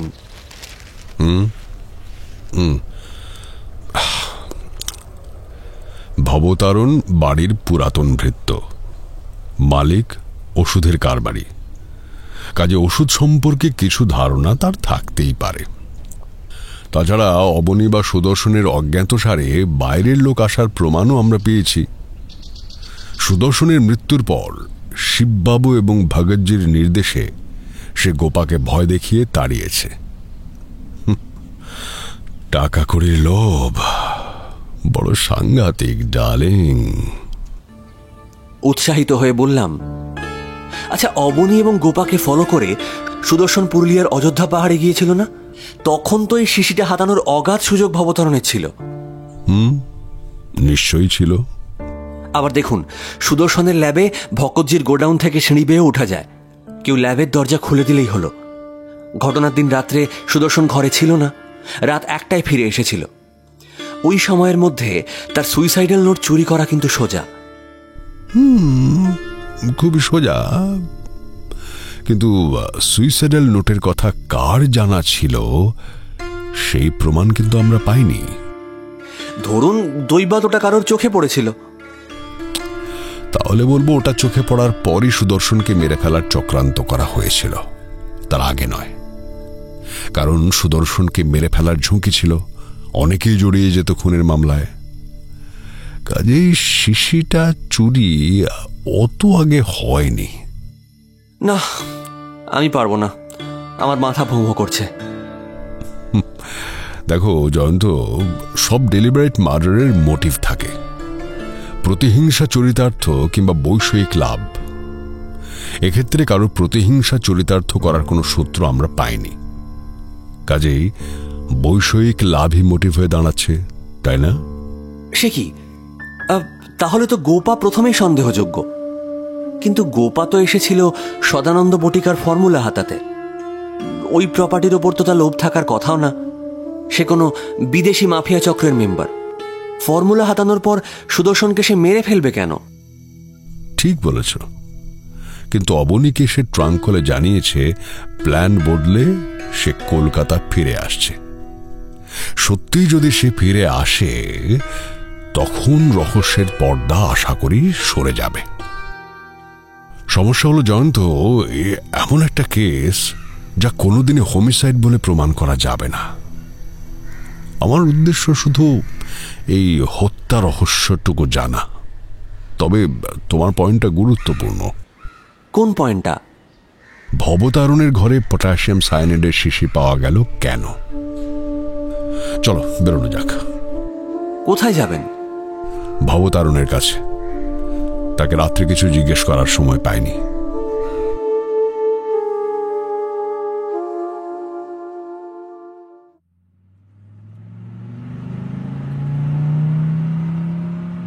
গাড়িতে যেতে যেতে বললাম, আচ্ছা বৈষয়িক লাভ যখন মোটিভ, তখন নিঃসন্দেহে ভকতজি এবং তার সহযোগী শিববাবু এই হত্যাকাণ্ডের পেছনে রয়েছেন, যদি গোপাকে আপনি রেহাই দেন আর কি। কর্নেল কোনো জবাব দিলেন না। বাগবাজার স্ট্রিটে ঢুকে অস্বস্তি হচ্ছিল। কালো অ্যাম্বাসাডার দেখলেই বুক ধড়াস করে উঠছিল। কর্নেল নির্বিকার। ট্রাম রাস্তা পেরিয়ে সেই গতিতে ঢুকে গেটের কাছে হর্ন দিলাম। মন্দিরের দিক থেকে অবনীতান্ত্রিক দৌড়ে এলো, একগাল হেসে বলল, ভবা কাঠ। সকালে ভকতজির খোঁজে গেলাম, সেও কাঠ। ওর কর্মচারীরা বলল বম্বে গেছে। বুঝলেন তো? বুঝলাম। থাক, আর ভেতরে যাব না। ভবতারণকে জেরা করতে এসেছিলাম।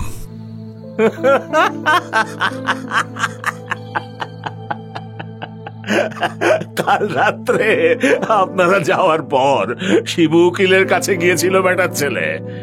সকালে কালিদা চুপি চুপি বলল শিবু উকিল ওকে গা ঢাকা দিতে বলেছে। ভবতারণ কখন চলে গেছে জানেন কি আপনি?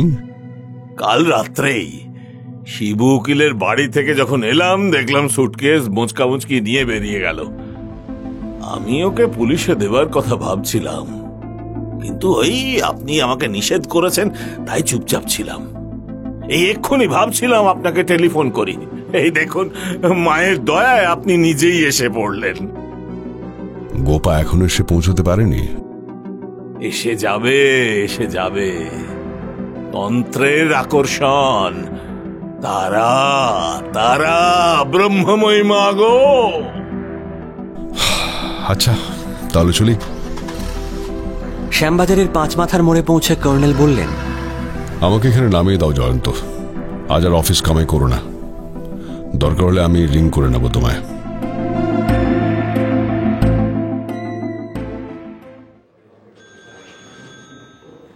কর্নেল সেদিন রিং করলেন রাত 9টায়।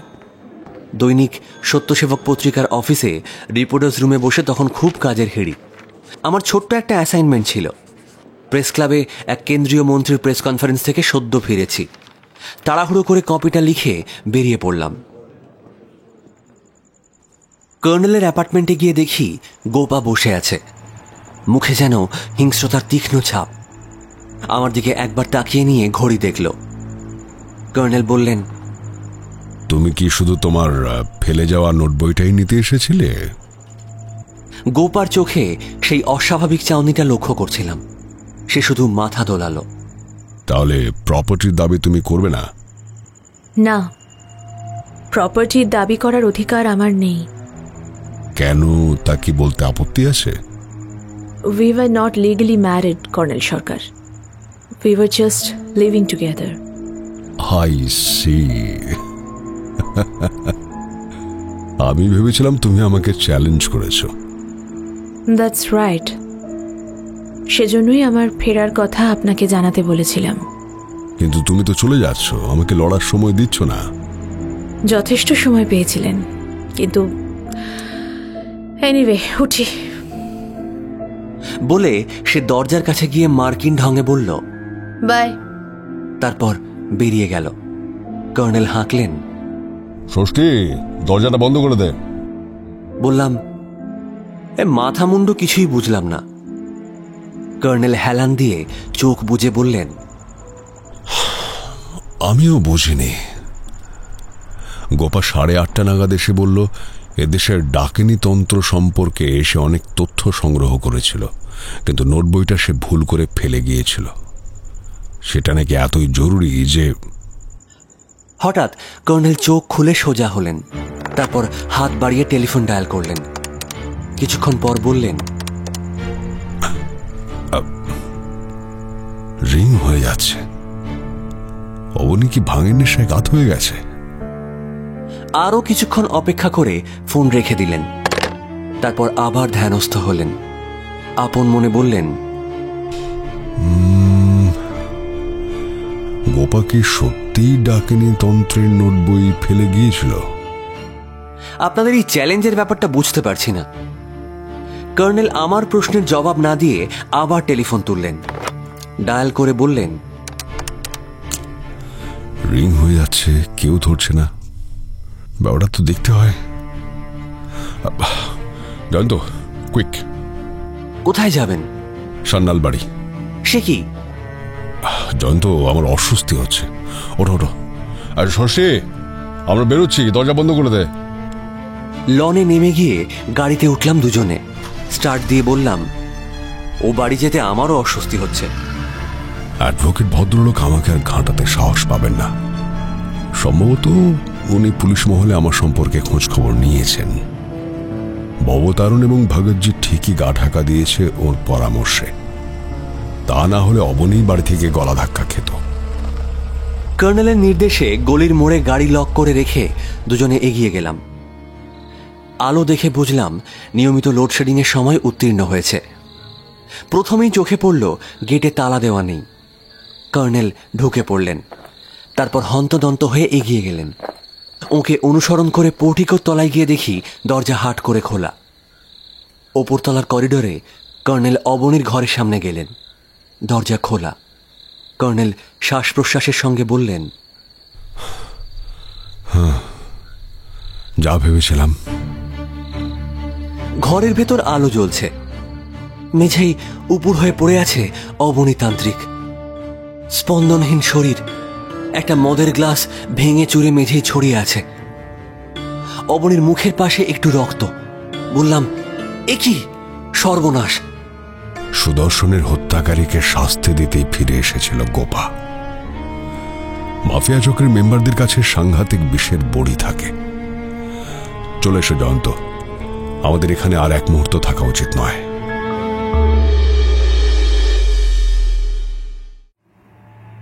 আমার মুখ দিয়ে কথা বের হলো না। শরীরের ওজন বেড়ে গেছে যেন।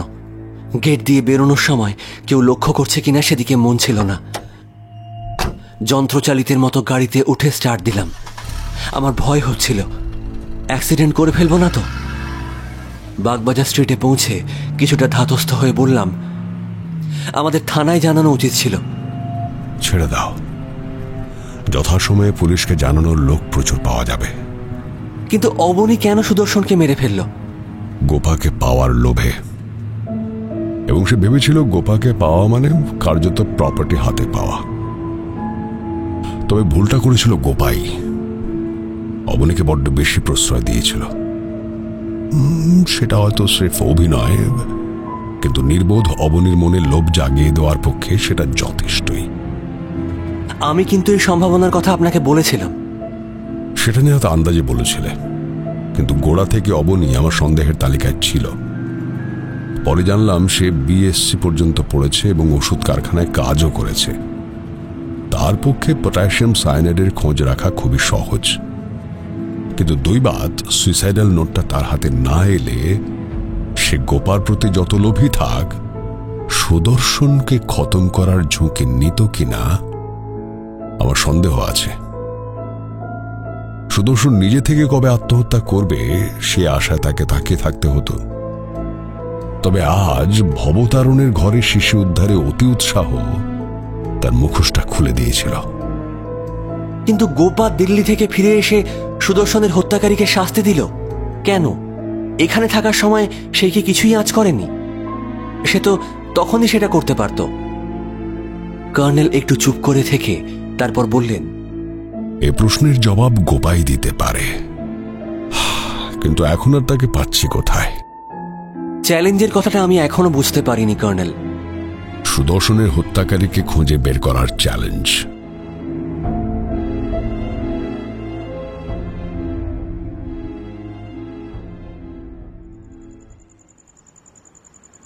কর্নেলের অ্যাপার্টমেন্টে ফিরে গিয়ে দেখি ভবতারণ ফুলো ফুলো মুখ এবং লাল চোখ নিয়ে মেঝেই বসে আছে।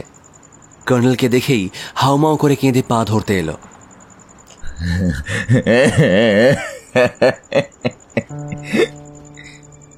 কর্নেল তাকে আশ্বস্ত করে বললেন, তোমার ভয়ের কোনো কারণ নেই ভবতারণ, কিন্তু আগে বলো কে তোমাকে আমার কাছে পাঠিয়েছে?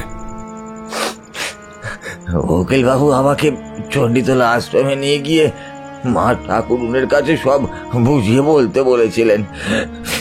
সেখানে গিয়ে দিব্যিকে সব বললাম। মা ঠাকুরুন আমাকে আপনার সঙ্গে দেখা করতে বললেন।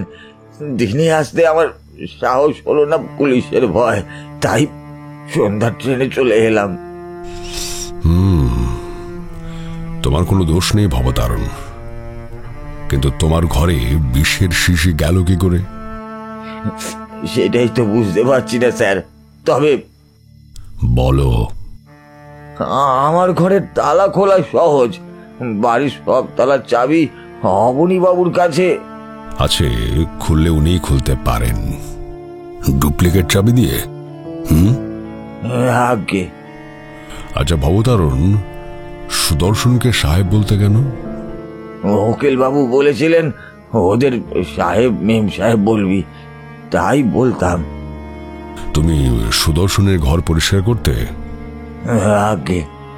সুদর্শনের ঘরের কোনো কাগজপত্র অবনী বাবুকে দিয়েছিলে? ভবতারণ চমকে উঠল, বলল, সাহেব জোরে ভ্যান চালিয়ে দিয়ে কোথায় বেরিয়েছিলেন। ঘর সাফ করতে গিয়ে দেখি একটা ভাঁজ করা কাগজ টেবিলের নিচে পড়ে আছে। আমি কাগজটা কুড়িয়ে টেবিলে রাখতে যাচ্ছি, সেই সময় অবনী বাবু এসে বললেন, ওটা কি রে দেখি। উনি কাগজটা দেখে বললেন, পাগলের কাণ্ড, ওর বউকে দেখাই, বলেই হাসতে হাসতে ওটা নিয়ে চলে গেলেন। কবে? যেদিন রাত্রে সাহেব মারা গেলেন। কিন্তু কাগজটা কখন পেয়েছিলে? বিকেল বেলায়। সেদিন দুপুর পর্যন্ত সাহেব ঘরের দরজা বন্ধ করে শুয়েছিলেন। ডাকাডাকি করে ওঠালাম, খেয়ে দে তবে বেরুলেন। ফিরলেন ওই রাত 1টায়। তারপর তুমি ওকে কাগজটার কথা বলনি?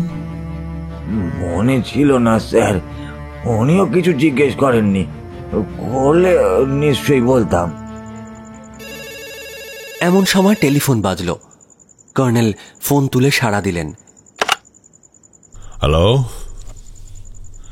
গোপা, কোথা থেকে ফোন করছো?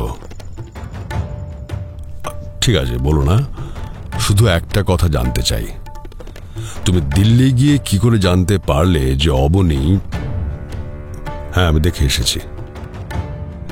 না, অপরাধী শাস্তি পেয়েছে, কিন্তু তার চেয়ে বড় কথা, যে মৃত্যু হত্যা বলে প্রমাণ করা যাবে না তা নিয়ে। হ্যাঁ হ্যাঁ আমি বুঝেছি। Hello hello hello. Colonel phone রেখে বললেন,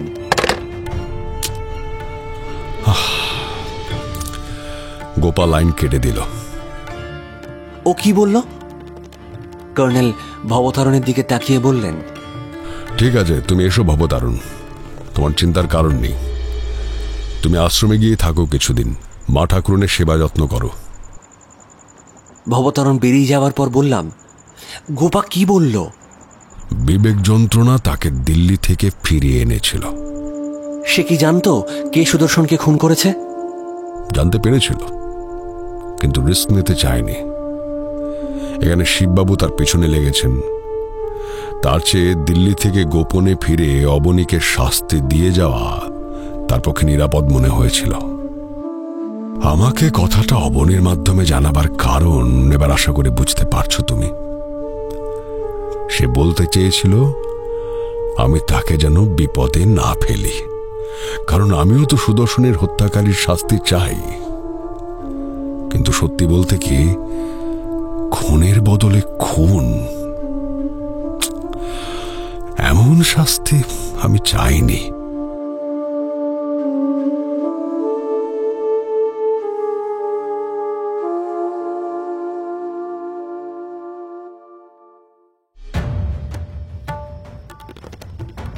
আজ কাহনে শুনলেন শ্রদ্ধেয় সৈয়দ মুস্তাফা সিরাজের কর্নেল সিরিজের কাহিনী ডাকিনী তন্ত্র অন্তিম পর্ব।